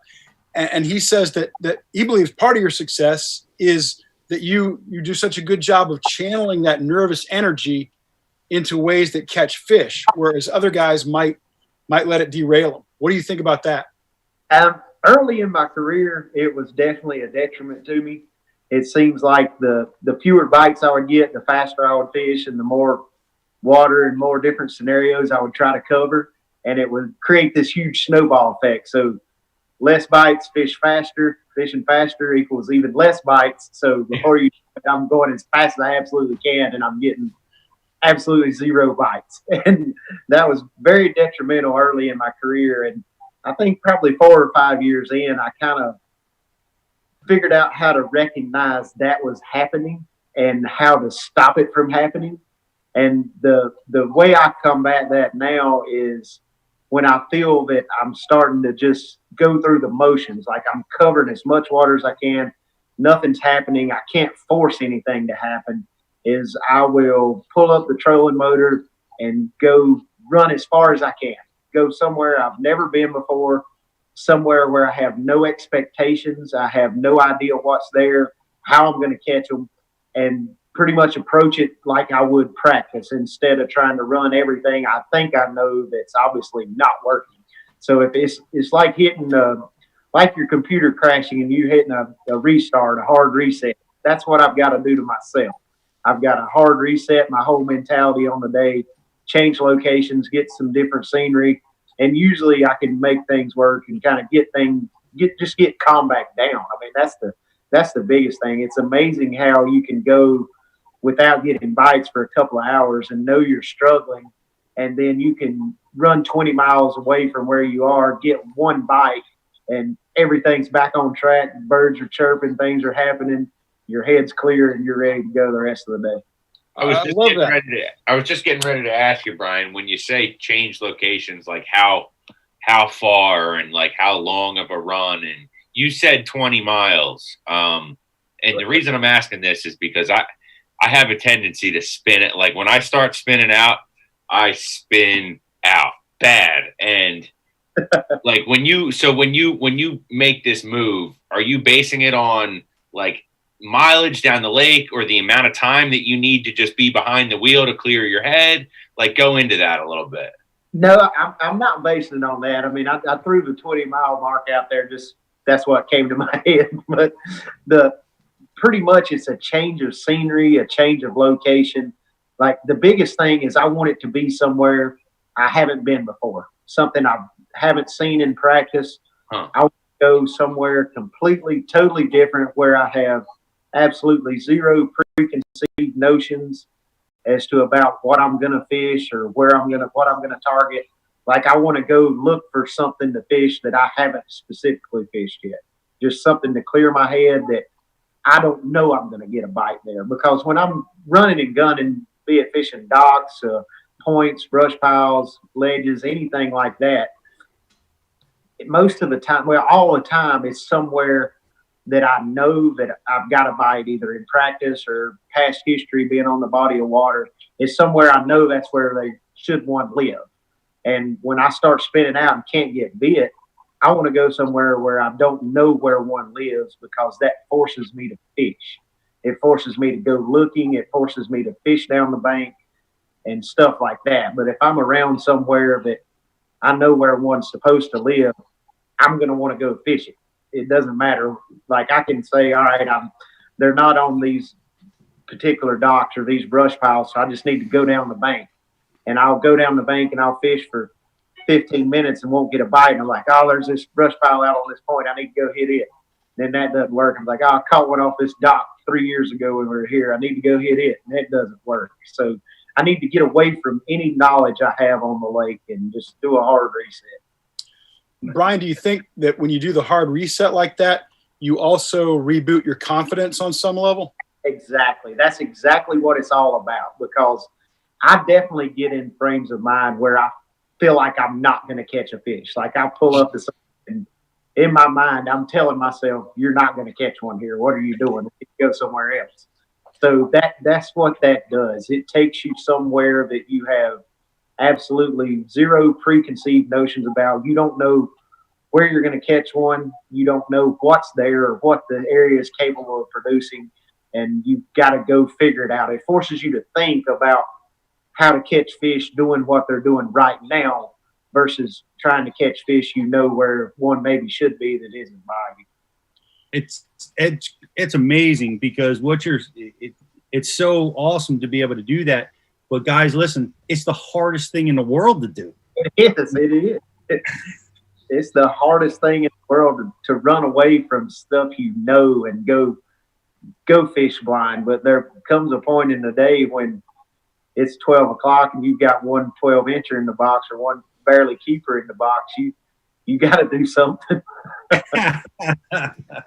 Do you wait to 12 o'clock? How do you recognize? How do you know when the wheels are off? That's something only experience can tell you. That's the only thing I can say. Only being in that situation and actually experiencing and feeling the pressure and knowing that things are snowballing and it's probably not going to work and you're trying to force it. That's the hardest thing to recognize. And that's like what I said earlier, early in my career, it was very detrimental to me. I mean, I had a lot of bad finishes. Or if you'll notice, like when I first started the first 4 or 5 years, I would make a lot of top 10s and I would finish 9th or 10th because I was essentially out of fish and I was scared to go get out of my comfort zone and go look for fish during the event. And that's pretty much what you're having to do when this situation comes up. You've got to go look for something else because you've exhausted all other options. Man, that may be some of the most valuable information I've ever heard come across the Bass U channels. That was amazing conversation. But what do you have, Ken? I was going to say that's wonderful stuff. And Bryan, I think you've got my favorite quote of the year in all the bass fishing media. Joe Baylog did an interview with you not long ago for FLW magazine, and I also saw you talk about the same thing in a segment of Bass U, where I think you're talking about tournament fishing. But what you said was that tournaments are won by the angler who finds a group of fish that are doing what they're not supposed to be doing, or what a group of fish that nobody else can find. How much does that factor into your practice strategy? I'm going to say 50% of my practice is spent trying to find something that I call it off the wall, or just fish that are doing stuff that they shouldn't be doing that particular time of year, or just something that most people aren't going to look for the particular time of year it is. It could be, wintertime fish that are up really shallow, or summertime fish that are most of the fish are out deep, but there's a winning population of fish that are up shallow, something like that. Just looking for stuff that 90% of the field isn't gonna look for. Just that's what wins. I'm not gonna say it wins a lot of tournaments, because it doesn't win a lot of tournaments because it's so hard to find. But when it is found, it is definitely equates to a win. I mean, I don't know how else to explain it, but it's just when you find something like that, normally you've got it to yourself. And the biggest thing that kind of lured me into searching for fish like that is probably 3 or 4 years into my career, when we had the huge fields. We were having 200 boat fields, and during practice, a lot of your traditional type places, like if you're at Table Rock Lake in March pre-spawn, everybody's throwing a jerkbait and a wiggle board on rocks and in the trees and stuff like that. So after 3 days of practice, all that obvious cover is it's been fished by countless anglers. I mean, if you say there's one really good pocket on a lake and there's a large group of fish in this one pocket, by the time practice is over, there may have been 50 boats go in that one pocket. And if all 50 of them catch 2 bass, I mean, there's 100 bass caught out of that one pocket before the tournament even starts. So then you run in there the first day of the tournament, and you're like, oh, I'm going to smoke them in here. And you get one bite, and you wonder what happened, just because 50 other guys were in there catching them during practice also. So anytime you find something that's off the wall, that's kind of fish doing something that's unusual for what they should be doing, it definitely equates to a great tournament finish. Yeah, we talk about like finding the developing pattern, you know, fishing where the fish aren't yet, and you know, getting a bite or two let you know that they're coming your way. And if you ever find that situation, it's definitely amazing. And Bryan, we're going to go do the trivia question. Do we have a procedure to pick a winner, guys? Yes. We do. I have the answers. Right. Well, you have the answers. We're going to be picking the winner from our IM board at bashu.tv. Yes, sir. Okay, we're up and running. All right, Ken, let's go. This is a tough one, guys. But, you know, you're giving away a Cashin rod. And, by the way, to Matt Cashin and Paul Benson, there are other people who would love to have a Cashin rod, too. But here's the question. The Forest Wood Cup is gone. It's over. Boo. You know, Bryan Thrift won the last one in 2019. Who won the first FLW championship? And by the way, that tournament, the winner got $18,500. Wow. How's that for a big payday? I don't even want to ask you what year that was, because that might help somebody Google this real quick. We don't want to give away too much. You know, Bryan was talking about one of my favorite guys in the sport a little while ago. He said he was filming with Hank Parker recently. And I love Hank Parker. It's been my privilege to get to work with Hank on some projects through the years. And if we got time for because that's a tough question, maybe we got time for a quick Hank story. Of course. I want to hear it. Yeah. Well, Pete mentioned that he won a couple of classics. He won in 79 on Texoma, and he won in 89 on the James River up in Virginia. And when he won in 89, he was fishing an area called Guns Run. And to get to Guns Run, you got to go around an island. And on one side of the island, as you would imagine, in a river, there's the channel. Plenty of deep water, cruise right on up, don't worry about a thing. On the other side was this mud flat. Stumps, mud, nothing good there. But you could run it if you absolutely knew what you were doing and where you were going. Well, Hank found his fish up in this Guns Run area beyond this island. But every day he would have a camera boat and a bunch of spectator boats following him. And the area was so tight that if they pulled into the creek behind him, it was going to kill his pattern. And so what Hank did was he figured out how to run the mud flat side. And every morning he would run the mud flat side where he'd put some sticks in the water to mark it. And every morning his would be the only boat to make it through. The camera boat and all the spectator boats would run aground. That's genius. It's genius. But I mean, people don't realize what a competitor Hank Parker, you know, he's just such a nice guy, and he's got such a gentle personality about him on his program. But man, he's a competitor, hardcore. Monday was the first time I had the pleasure of sharing a boat with him, and I promise you this, that if he was still competing in tournaments, he would be taking people's money. He goes as hard as anybody I've seen. I believe it. He's the man. It looked like Riz was saying, do we have a winner, Riz? Oh, we do. We absolutely do. We can't stump these folks for long, Ken. Unbelievable. They get after it. Our winner of the question for the Cashin rod was Mr. DC. I don't exactly know what it stands for, but DC. Congratulations. You are the winner of a Bash University 7-foot medium heavy a casting rod designed by Cashin. It's the official Bash University colors. That's right. That's a $225 value, guys. That was a great win. Congratulations. Who was that? What was his initials again? DC. So, Mr. DC, please send me your customer number so that I can get you hooked up.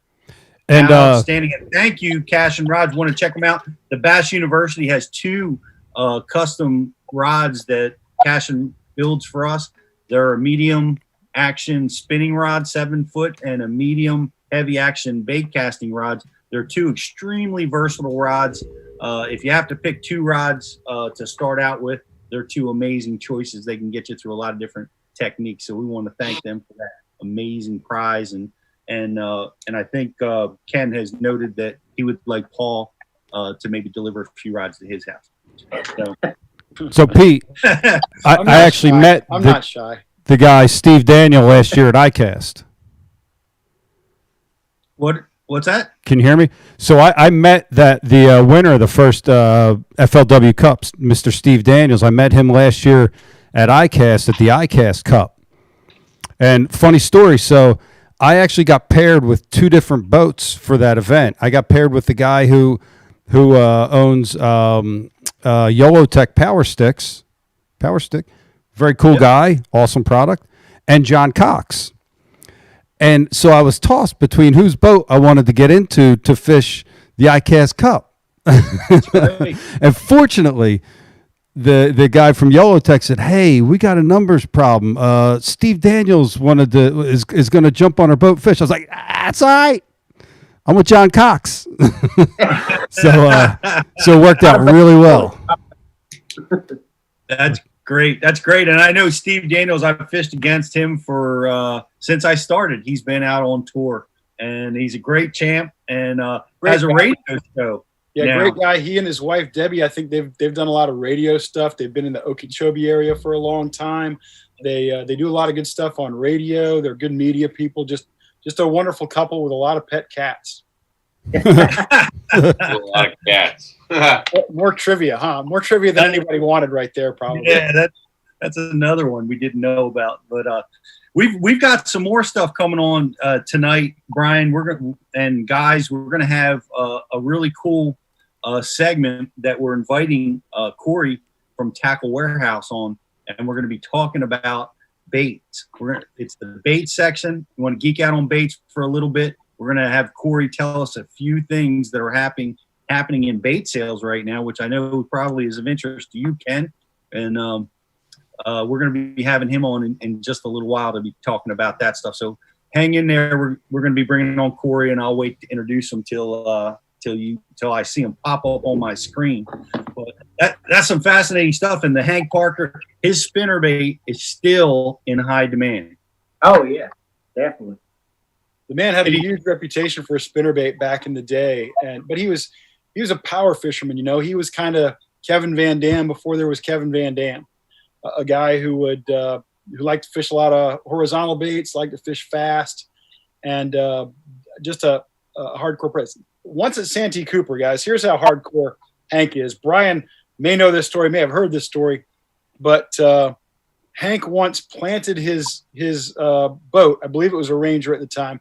Planted his boat about 10 feet high between 2 cypress trees because he hit a knee or something, and it launched the boat, stuck it between 2 cypress trees because he was just aggressively heading down the lake, not too worried about body and soul, just doing what he had to do to get there first.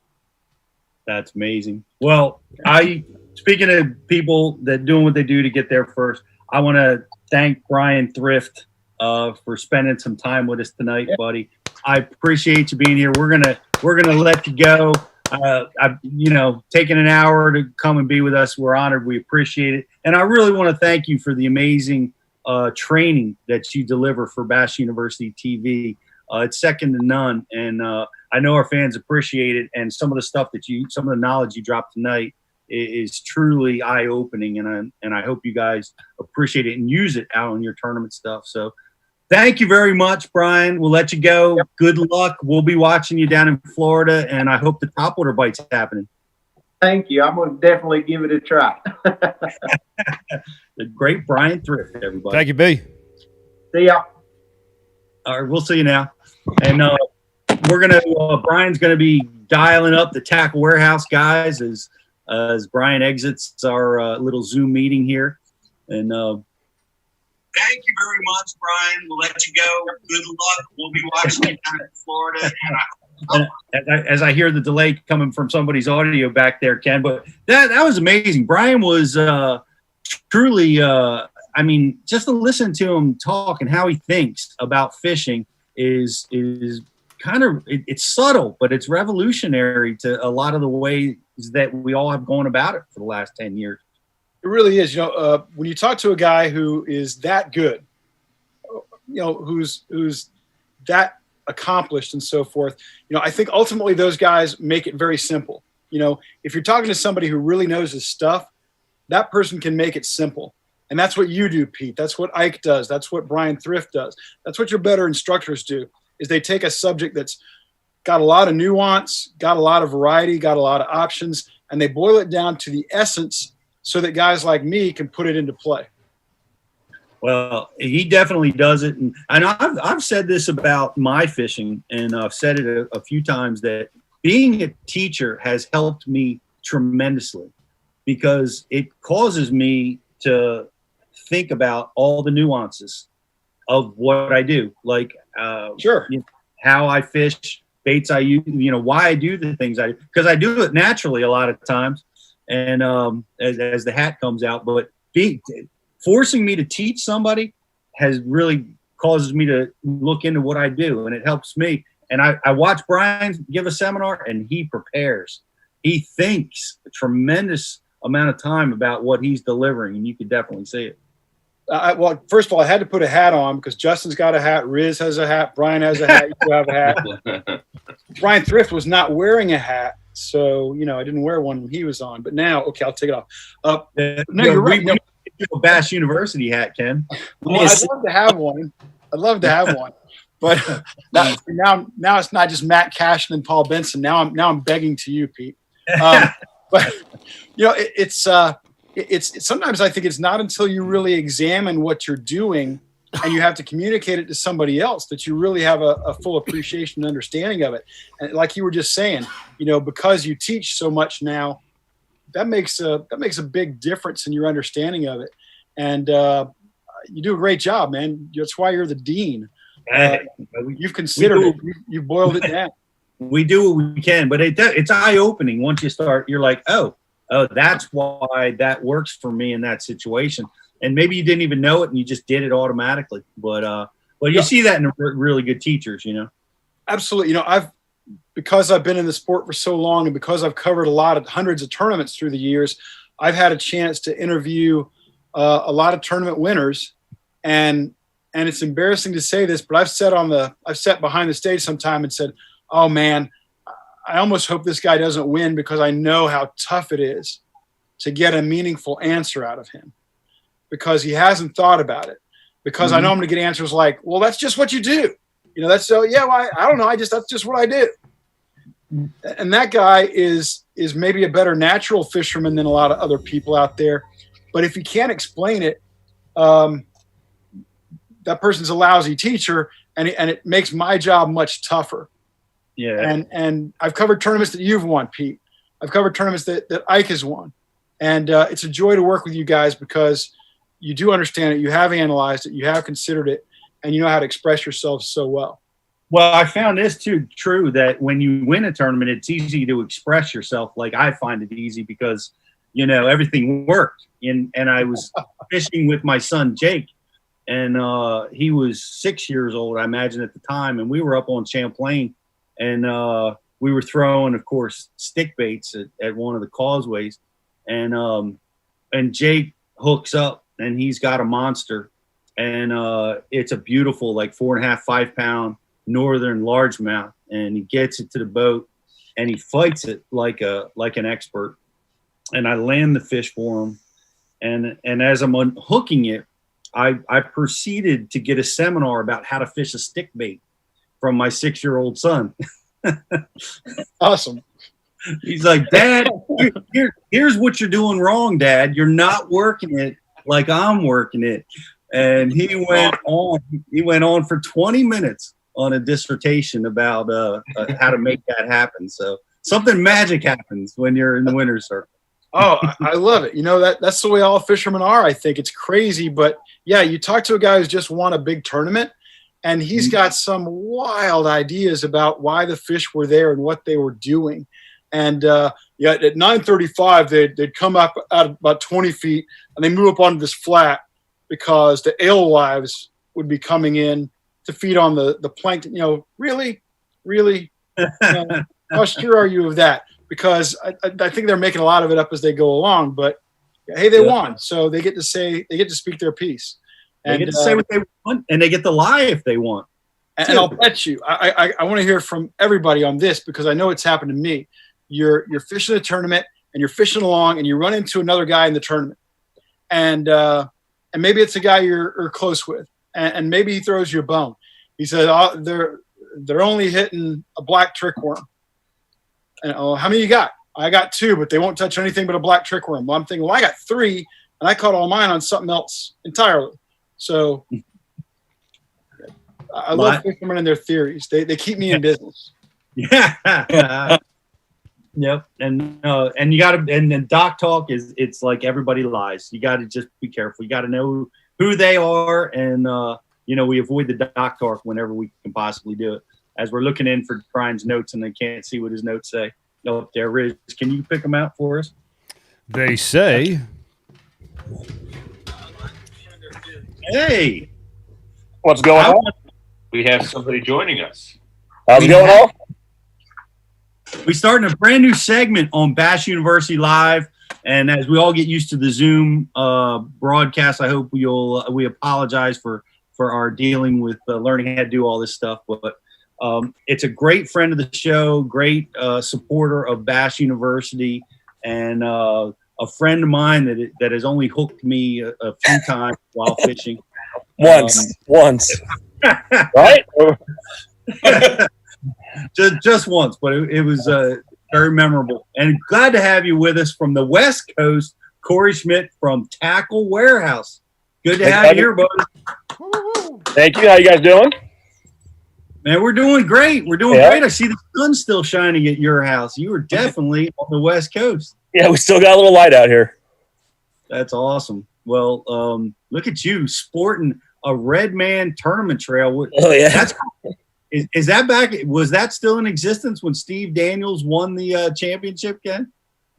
I think it was. I think it probably was. They still might have had the Red Man All-American at that time. Yeah. Red Man. That's what they call them, the BFLs now. I love it. Did you fish those, Corey? No, sir. No. That was probably before my time, but I like the style of hats on those old, 70s and 80s style trucker hats. And trucker hats. Yeah. High crown. Yeah. The real trucker hats, not the new ones. Yeah. Well, come on. Bass University trucker hat's pretty slick. They're clean looking. I like the more rednecky looking, foam hats, Well, JK, we got to come out with the foam hat next year. Doubled as a life vest. Exactly. Well, and you also get kudos for the beard. Always strong, Corey. Always looking good. You too, Pete. You've been rocking. I like it. Yeah, we got it going. We got it going too. But Stocko's a little behind there, but what is it? So Brian's a little behind, but yeah.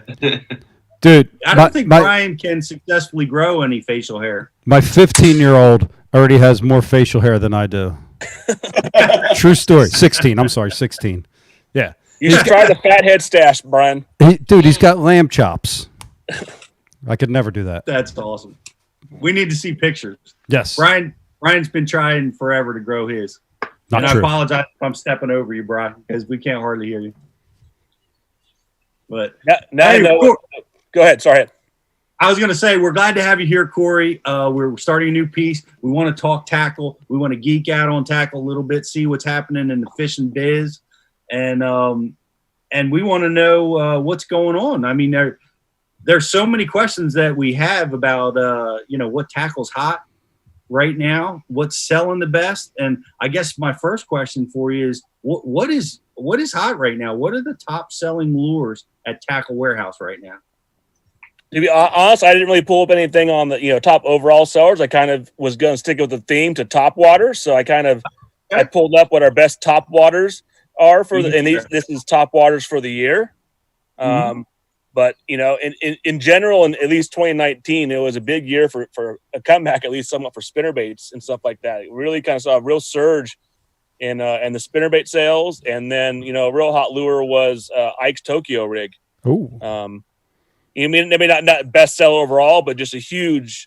Demand for that was just out of control, and the spinnerbait sales. Spinnerbaits have always been a staple for fishermen and for us, but all of last year we were scrambling to keep up with spinnerbaits and sales. That kind of caught us off guard. Was the Hank Parker spinnerbait in that category? It might have been.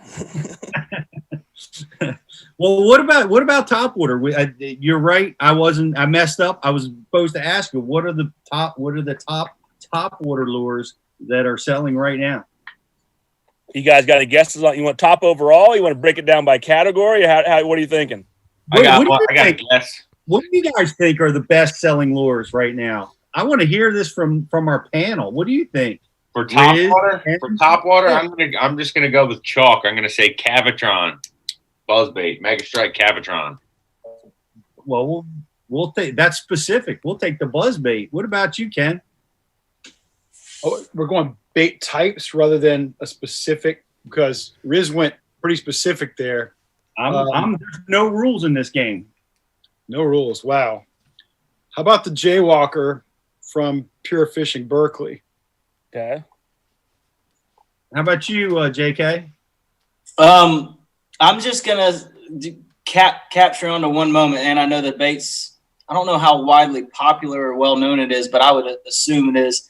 The Evergreen shower blows completely sold out during the Lake Fork event. I can remember that bait selling out when Micah Frazier caught some big ones, and obviously some other guys were using it, I think, on that shad spawn. But I'm going with the Evergreen shower blows. You want to weigh in on this, Brian? Me? Yeah, I think I'd like to hear it categorically. Break it down each category. Frog, what's the top selling frog right now? And I'd like to hear everybody's opinion on the top selling frog. Freddy's frog. How's Freddy's frog ranking in there? For overall frogs, well, I guess you guys kind of just said overall. We'll just slick that one. Well, that'll kind of give that stuff away. So if we do it by category, start with frogs. Let's do hollow body frogs. Yep. And do you guys want to guess again, or you guys just want to hear it? I want to hear Justin Kimmel's on the frogs. I missed you guys one more time. Sorry. I want to hear Justin Kimmel's. What you think the top selling frog is? Oh, it's got to be Spro, and I would say that it's the Spro Pop, the bigger one, the 60. I think it's a Pop 60, but I think that's probably the best selling frog. Man, I have no guess, Corey. I'm not even going to jump in this game. Good job, Pete. There's so much variety out there. I'd like to hear what are the top ones. The top selling frog is correct. The the Spro Bronze-Eye Poppin' Frog in the 60. Best selling frog. And number 2 to that is another Spro bait. The 65 Bronze-Eye is the standard or the original Bronze-Eye frog. The original. Celebrating its 15th year of existence, by the way. Yeah. It's surprising, the number 3 is a newer bait, or at least a newer frog. Is that Booyah Pad Crasher really came on? Was it iCast 2 years ago or last year even came out? So it's this last year it really came on the scene, and it's up there. Corey, I got a question. I guess we can go through top 5. So we got the Pad Crasher number 3, and then the River to Sea Buoy comes in at number 4, and number 5 is a live target hollow body. How's that spider selling? The spider. Great question. Let's see. I'll tell you what position it is for hollow body baits. The spider lure. It's number 11 overall. So my that's God. pretty good. I mean, that's number 11 out of, we've got how many hollow body baits we got? 20 something, 30 something. Hollow body baits? No, we've got. God, I'm still going down the list here. Wow. We've got 135 different hollow body baits. Wow. Wow. Hey, Corey, how is the Zoom frog doing? A little bit bigger body, their first venture into a hollow body lure. Just curious about that. It's doing well. I mean, it's probably, about halfway down the list, a little higher up. But I mean, it is newer. But it's for as new, it's doing well, and these numbers I'm looking at are for all of 2019 and up to this year so far. So it's a little more than all of the last year overall, kind of looking at that. But this month it's up there pretty well too. So Nice. That's all. Well, what else you got in the top water category, Corey? well, I guess we can keep on the frog deal, looking at top toads, or you want to, or I don't know what you call them. I guess top toad baits, not floating frog. Yeah. How's the Damiki doing? We were just talking about that tonight. The Namiki's in the number 10 spot. Like in last 2 years ago. 2 years ago was like number 2 seller for the toad. And then, to be honest, we probably could have stayed up there, but I know it was a year ago or so. They had some problems with inventory and just couldn't get them in stock. And then they kind of just dropped off a little bit after that. But they were climbing really well. We sold so many they couldn't keep up, and then they just started getting inventory sometime after frog season was over. So it was kind of too late for it. But the overall is probably one of the oldest ones they have. You guys want the answer? Or does anyone want to take a guess at best toad bait? I want to keep guessing. I love this. Okay. My favorite's that Berkeley Power Bait rib toad, but I'm going to guess the Zoom horny toad is the overall top getter. I'm in with the Zoom horny toad. Ditto. I'm in with the ribbit frog. Ribbit, okay. So we got Zoom, and ribbit. Yep. Number 1 overall is the Stanley ribbit. Whoa! You know Go what? Riz! Something might be off. Let me look at something here. Let me pull up some Zoom. I'm not seeing the horny toad on my list, so somehow it didn't make it on. Let me just confirm that it is the correct one. Oh, wait a sec here. We might. Because so many Zooms sold that it crashed the system. Speaking of Stanley and the ribbit, Stanley has got a new plastic worm coming out. Corey probably knows all about it, but it has an air chamber in it. So it will actually float your basic worm hook. So you know how a lot of anglers think that when they're throwing a Carolina rig that their bait's actually up, and of course it's not. But this one will float, and it's going to be interesting to see what it does. So there's a correction. It is the Zoom horny toad is number 1 and pretty handily.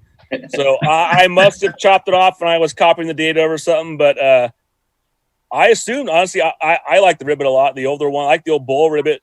But, horny toad is definitely number 1. But Stanley's number 2, and then coming in, and then one that I didn't expect, the one I liked, but number 3 was the Trixie Shark. Reaction Innovation. Mm-hmm. I believe that. And that's the young that I buy. Go ahead. I'm just guessing all the ones that I buy, and I know how much money I spend at Tackle Warehouse. So therefore, it probably puts it over the top. Yeah. All because of you. Yeah. Got a problem. Again, another Yum or Booyah bait, the Yum Tiptoe, which I believe is a newer one. That comes in the 4th, and then another fairly new one to the market is the noisy or the Kitech noisy flapper. Oh wow! Yeah. Well, Kitech just keeps selling baits, don't they? It's unreal how many Kitech baits we sell. I mean, we flat out move the Kitech stuff. Corey, this is probably I'm not asking you to name any names here, but how has coronavirus impacted what you've been able to move?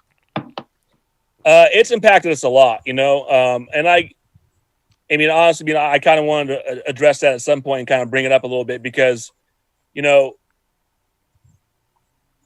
we've, as a lot of the customers know, that our existing customers, we're behind on orders right now. I mean, we've had to, because of, the CDC, the county, state, all the regulations, we're not running at full capacity. We're hiring as fast as we can that they're allowing us to do, but we can't work at a normal capacity, and then on top of that, we're seeing the best sales we've had, ever.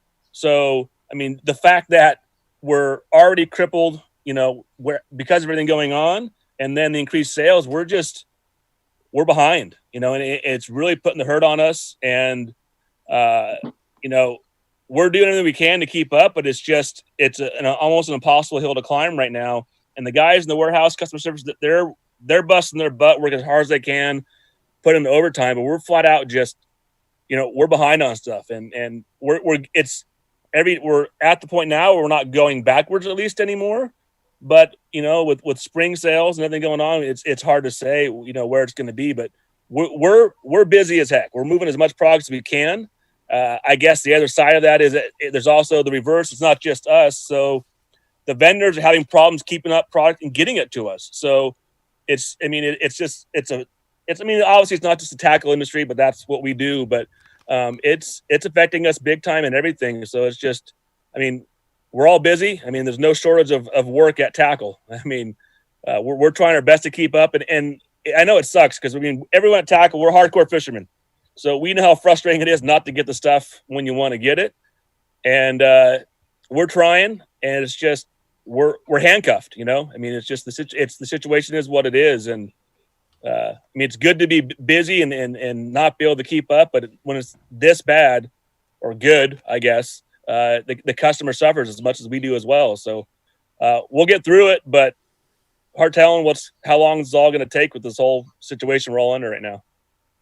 Well, we're going to be patient, and except for my order, which I made last week, I expect that tomorrow. Well, that's one thing. It's been really awesome is the patience and understanding from the customers. There's always some people that are pretty fired up and frustrated, and they kind of lose their cool. They usually kind of come back. But most of the people have been really understanding of it all. Even like on social media, somebody will fire one at us and kind of just, cuss us up right and left. And the customers just kind of explain for us the situation. It is what it is. And trust us, we're not trying not to get your stuff to you. We want to get it to you as fast as we can. And if we could, we'd have it to you tomorrow. At some point we'll get back to where you place an order by noon, we'll ship it out that same day. And that's our standard. And we can't get to our standard until, things just get back to normal. Well, it's the new normal right now, Corey. Exactly. I think most people understand that, and are, it's great to hear that people are buying, people are fishing, people are out, they're loving it. I love to hear that, and it's great to hear that, if you're selling it so quick that the businesses that are making lures that are in the fishing business are experiencing that demand. So that's good news under a lot of bad news, I think, that we're hearing out there. Definitely. We're lucky we were one of the ones that could, stay in business and were essential during this whole thing. So we were able to keep things going. So, yes. Right on. Damn right you're essential. Yes. It's essential. Essential AF. Speaking of essential. To be delayed, I'd rather be delayed in getting products out than be shut down and not get anything out. So, it sucks to be delayed, but at least we're shipping stuff eventually. Speaking of essential, what are the essential other topwater lures that we need to get in our tackle box? Yeah, they're topwater lures. So let's go off one that's not as much thought about and a little more different. And I think you guys might be able to have a hard time. You might guess this one. Wake baits. What do you guys think our best-selling wake bait is? Ooh. Berkeley Scott Suggs Surge Shad. Is that your favorite, I assume, again? No, it's just my guess because, all the pros took to it last year in that Table Rock event. When you see Kevin Van Dam throwing a Berkeley Surge Shad, that should, perk you up because normally he's got a Strike King on, I'm going old school, and I'm being risky because you don't hear them. They don't advertise that much, but I'm going with the 1-, if that's still in the wake bait category. Yeah. The shallow crankbaits, we've got that in there. Okay. The heavy hitter. I got to go Berkeley. They have it's a great product, effective marketing. I'll go Berkeley. I'm going Bagley. Bagley, yeah. BTC, you get on this? Yeah, the only one I really throw is the heavy hitter. I'm not sure who makes it. It's Japanese. No one got it. Number one is the Strike King 2.5 wake. Oh, 2.5 wake. that's an egg. All right. Well, I mean, number two is kind of not necessarily. I mean, it's a wake bait. It's that BBZ 6-inch. mhm. And then number three is the Berkeley wake, followed up by I mean, I guess it's a wake bait. We have in the wake bait category. So the BBZ rat is follows that one up. Well, see, according to Bryan Thrift, who we just interviewed, you don't need to have a wake bait in your arsenal. So In your arsenal. it moves too slow for him. It slows him down. We need topwater baits that move faster. That guy's covered in water. I mean, they call him smoke for a reason. Smoke. Yeah, right. Yeah. What All right. about What how next? about the old buzz baits? Buzzbait. Who wants to go first on a buzzbait selection? Riz? Yeah, I already said it. Cavatron. Yep. Yeah. I'll tell you guys the buzzbait I've been throwing, and that's one made by former Elite Series pro Lee Bailey. He makes this baby buzzbait. It's an 1/8 and 1/4 ounce models with a small blade. That thing just kind of whispers across the top. Here in Florida, they love it. I don't think it's available through Tackle Warehouse, so I'm sure it's not the number one, but it's a terrific little buzzbait. Well, maybe we need to bring it in. Absolutely. I love that buzzbait too. I just over the winter I ordered an entire selection of those Lee Bailey's buzzbaits. But I'm going with a Terminator buzzbait. Mm. I'm going with I'm Jackal. going to guess Strike King on this one. Sugar Buzz or which one? Just what's their standard fixed one? The Hack Attack Buzz. That's got the frog, right? Mm. I think their standard is the Toad Buzz. Oh, what's their that's Toad their Buzz. standard. What is their We've standard? got a Sugar Buzz too. That's Cooter It's Buzz? called the Strike King Buzz King. I think is their standard. okay. Yeah. That's the one I'm going with. The Strike King, Buzz King, or whatever the fixed one is. Not the swing. Yeah. And BTC, did you weigh in or no? I didn't hear you. Jackal. Jackal. Yeah, All the right. one with the. Again, no one got this one. It used to be the Cavatron for a while. Wow. And then the last year it came on real strong is the Jacob Wheeler Accent Original. Oh. Buzzbait. Yeah. Yeah, that's the one I've actually been throwing the last year. I didn't even think about it because I guess I'm throwing all popular stuff. I don't know the hoe. That's the problem. And that's why we're selling something because you're the one buying them. I mean, you just got to go with what you buy. I guess so. That is a And, good buzzbait, though, man. I mean, it's really finessey.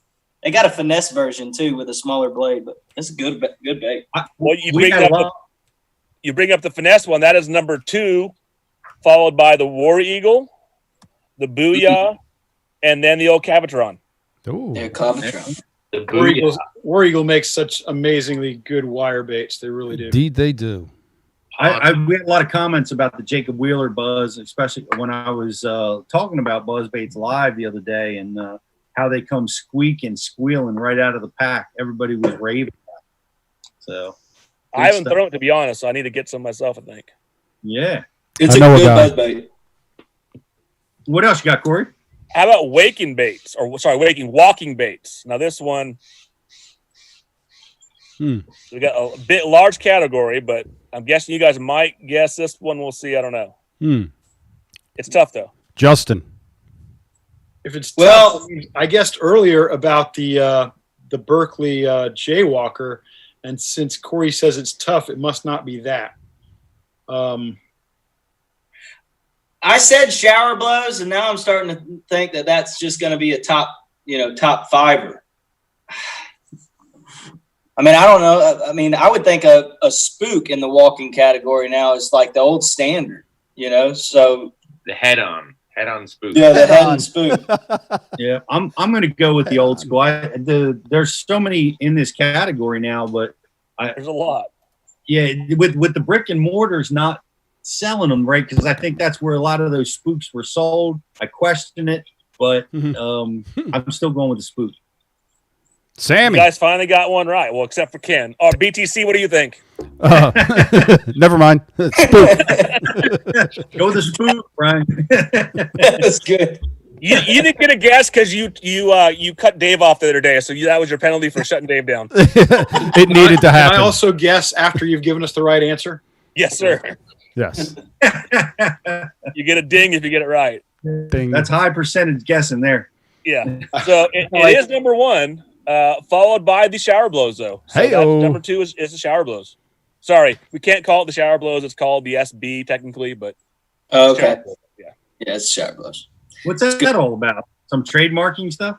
No, I think it's actually importing type stuff, with importing rights or something along those lines. Honestly, I'm not 100%, but it's something 3 years ago we had to change the name to the SB.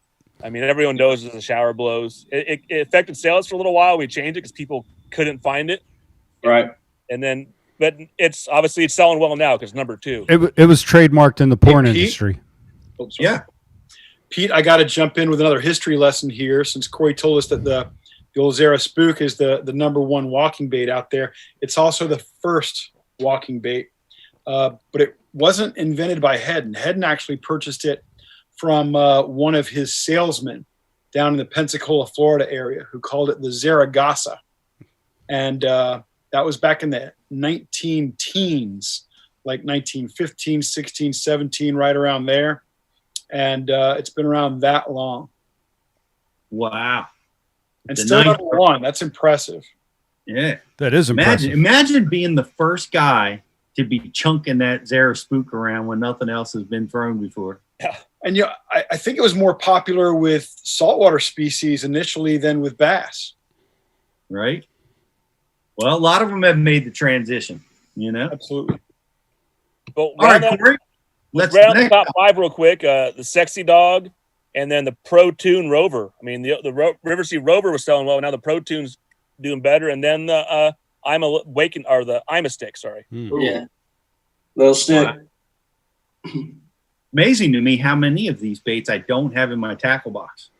Well, that's why you're not catching fish, Pete. You don't have a Zara Spook, Pete? Come on. Well, I have. Next, you're going to tell us you don't have a rattle trap. I don't throw a red one in the spring. Learn tonight. You're a rebel. If you guys don't get this next, so I'll be a little disappointed. I'm not going to lie. All right. Yeah. Talk to us. Prop bait, prop chug baits, whatever you want to call them. Prop baits, I guess spinning tail, head baits, props. Devil's horse. It's got to be the devil's horse, right, Brian? It's got to be. Whopper plopper. Does a whopper plopper count as a prop bait? It is in the prop bait category on Tackle Warehouse. Oh, shit. Well, we have all those style baits. Anything with a spinning tail and head is under the prop bait category. Buzzing frog, rebel. How can it, Pete? I'm with you. How can it not be a Smithwick devil's horse? I know everybody loves a whopper plopper, but they're not biting it as much anymore. I'm going to the devil's horse. Woo! Oh, right there, ready to go. He knew it was coming. That's unbelievable. Show and tell. Everybody in? We get BTC and Riz. No, I'm going whopper plopper. I'm going with the whopper plopper. Ding! It is the River Sea Whopper Plopper. What's that? Yes, that's good, JK. I'll be honest with you. I would have, unless you were aware of that. I mean, none of us would have even got it because I wouldn't have guessed that's in a prop bait category. My problem is that I can almost name every Tackle Warehouse SKU in alphabetical order. It's your wife's problem too, I think, JK. Yeah, I didn't want to be on that Ike Live show where they search the history with all the money spent by guys. I wouldn't have wanted to be a part of that. Mm-hmm. We had it pulled up. Please don't. Corey, I don't know if you were listening to the show earlier, but you guys need to start carrying the Roberts Mud Puppy. I was, and I wasn't sure it was even available, to tell you the truth. I mean, I the first time I saw it was Larry Dahlberg showing you how to make it yourself at home using a spoon and his plastisol and doing that all that kind of stuff himself way back in the day when he had his own show. but I'll add it to the list for the mud puppy. I'm not sure they are going to be able to keep up with production, but something tells me they can scale if you can sell a bunch of them. I'm sure we can. So number 2 is another bait, the Chapo. Yep. And then the River Sea Whopper Plopper. So I guess to be corrected, we have the River Sea Whopper Plopper Silent, which I guess is no rattle, which is number 1. Number 3 is the rattling version. Number 4 is the Bagley Spintail, and then the Head-In Turbo Prop Bait. Wow. And what's number 2? Number 2 is a Chapo. Chapo. Okay. And then the one that the Smithwick comes in at number 6. So it's in there in the top 10, just not number 1. Yeah, I'm protesting the category selection. There needs to be a whole plopper category, Corey. Come on. Yeah. Now maybe there could be. And that's a hard thing for us is these so many of these categories and this crossover where stuff goes. It's a headache trying to make it shop best for customers, you know. All the viewers, this is a prop bait, not a whopper plopper. Come on. So technically, the Head-In Torpedo prop bait is a prop bait, right? Oh yeah, the Head-In Torpedo, sure. So that's number 1 for traditional prop bait, and then the Devil Horse. Yeah. Okay. But then Corey's problems is stuff like this. Yes. You know this thing's gonna wake and it's got a prop on it. Like, how the heck do you categorize that thing? You know? Yeah. And the hard thing too is, like, since you do want to put it in the right spot, but there is so much crossover, you put it in too many spots, you're almost making it less, findable when it's all over the place. So it's definitely difficult. I think you guys got to work a little harder over at Tackle Warehouse, and you got to categorize them by the lures that catch the most fish. We got one more category. Jackal. That's the Pompadour from Jackal. That's correct. Now, I know a lot of people think that's a new bait, but Head-In had the crazy crawler beginning in like the 30s. Oh, wow. There is nothing new, people. Nothing new. Nothing new. But Jared Lintner still doesn't like talking about that bait, even though he's sponsored by Jackal. But I'm just going to throw that little tidbit out there. Got you back, Jared. You know why he doesn't like talking about it? He doesn't like talking about because he doesn't want people knowing about it. But also initially, the first time we had it, we wouldn't film the vlog on it. And the fish it was a post front. They're acting kind of weird. And we had awesome blow-ups and only hooked up with one, like, 1.5-pounder. And we had giants just rolling on it. And so he cussed that thing for a while because we would have had an epic vlog. We had epic blow-ups instead, I guess. Wow. Jared Lintner, thanks for the swim jig tip. Really appreciate it. Working well in Florida. I will say no more about it here. Yeah. He's still upset at himself for doing that. That was one of our early vlogs back in the day, that swim jig vlog. It was pretty popular. Stop right now, Corey. Stop right now. No more. No one around here doesn't throw it. I'll tell you that right now. It's very popular here. That is for sure. And that's what drives them nuts the most. It's great in Florida. Yeah. So we got one more category. About popper style baits. That's right. BTC's got a question here. We got one more category. We got the poppers. All right. Okay. Right. That's got to be the Rebel Popper, right? The Popper. Popper. Rebel Popper. You got to keep guessing. I ain't going to tell you. All right. I'm going to say Rebel, and then Lobina Rico is going to be right up there in the top 5. Yeah. The Rico, Splash It. I'm gonna guess the Splash It. Don Iovino's, right? That's a good one. I'll go Rebel Popar in my tribute to Zell Rowland. Yeah. Rapala cover pop. I got to go Rebel Popar. Evergreen. Whoa. Oh, this doesn't count really. Shower blows. That's what he's talked about. The crossover category thing. It kind of muddies the water. Yep. So I will strike that from the record. But if it was part of it, that is the winner. But is Lobino Rico. Wow. The Rico. People are willing to spend the $22 or 24 or whatever it is to make it number 1. I thought people were going to go with the more economical Rebel, but I was wrong. Does Ivino makes the Rico? So Lobino Lures. Oh, Lobino.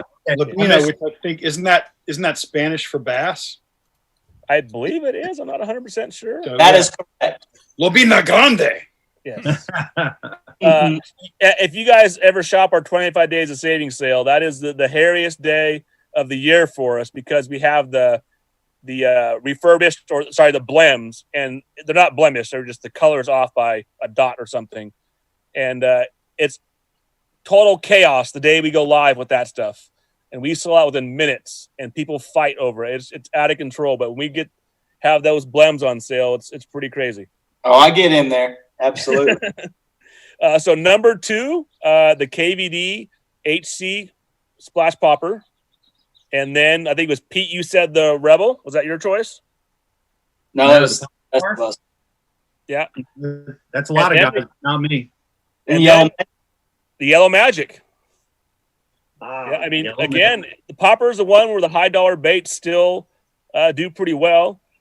And then another one that doesn't really belong there because it's a walking bait, but I'm a stick. But the true number 5, which someone else guessed, I think it was Riz, was the Arashi cover pop. That was me. That would be Brian. Yeah. BTC. Well, I can't hear him, so. Right. Good job. I guess the I'll just splash. give you shit, B.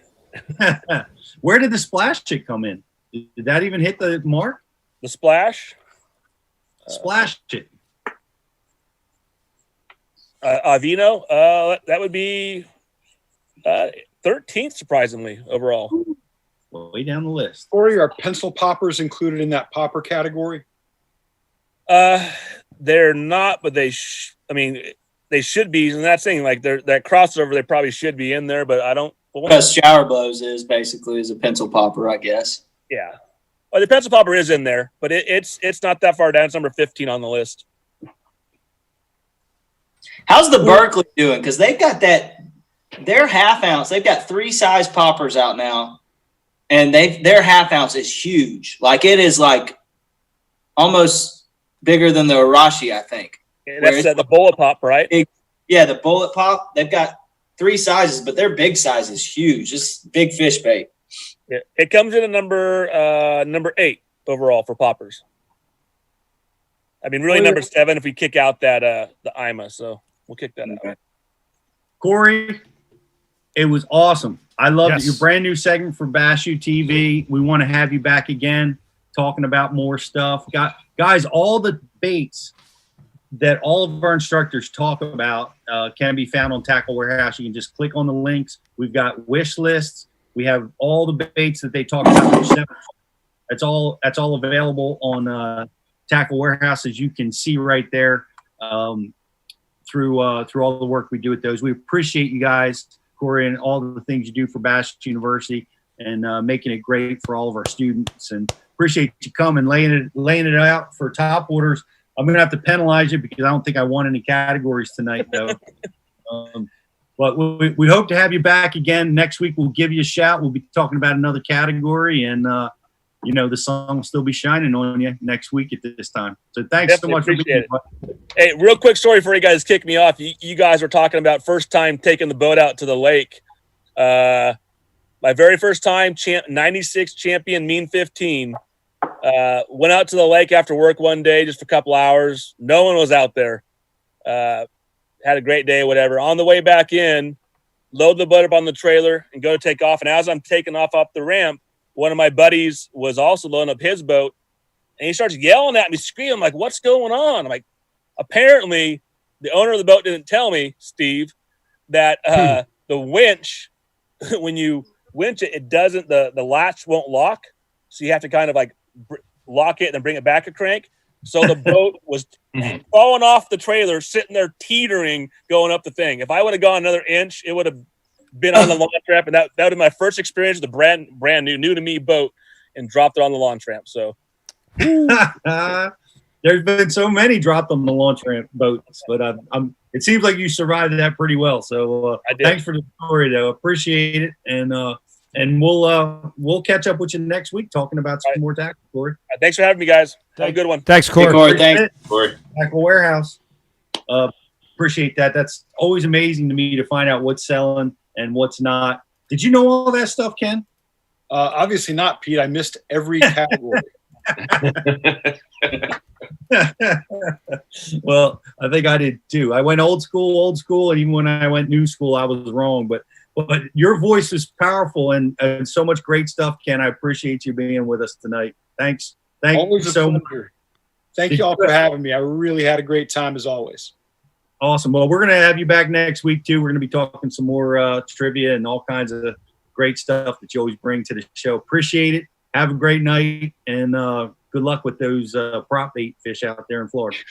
Thank you, Ken. Good job with everything, guys. Thanks so much for having me. Take care. All right. Thanks a bunch. Thanks a bunch. And we got we still have a Facebook like and share winner, Rich. Yeah, we do. We sure do. We got a winner already? We do. We have a winner for the Facebook like and share. Okay. And, our winner is Rich Bob Ritchie. Congratulations, Rich Bob Ritchie. You are the winner of the Facebook like and share. You got a swag bag of Bash U official gear headed your way. Yeah. Outstanding. Well, congratulations for that. And what a cool deal. Brian, there was tons of information flying around here tonight that we just couldn't anticipate. You get all those voices in the room, man. We got to keep talking. This is true. Who we get next week? Yes, we got next week. We're going to be Thursday night, 7 o'clock. We'll let you guys know what's happening next week. We're going to be we haven't found a guest for next week, but we're going to find somebody that's talking about what's hot in the world of fishing. Let us know who you want to have on Bash University Live. Let us know here on the message board, Facebook, YouTube. Let us know who you want to talk to right now. The guys are going to be getting back to tournament fishing real soon. And it's kind of cool that we have access to them. And I appreciate Bryan Thrift. Thank him again tonight for spending time with us. Yeah.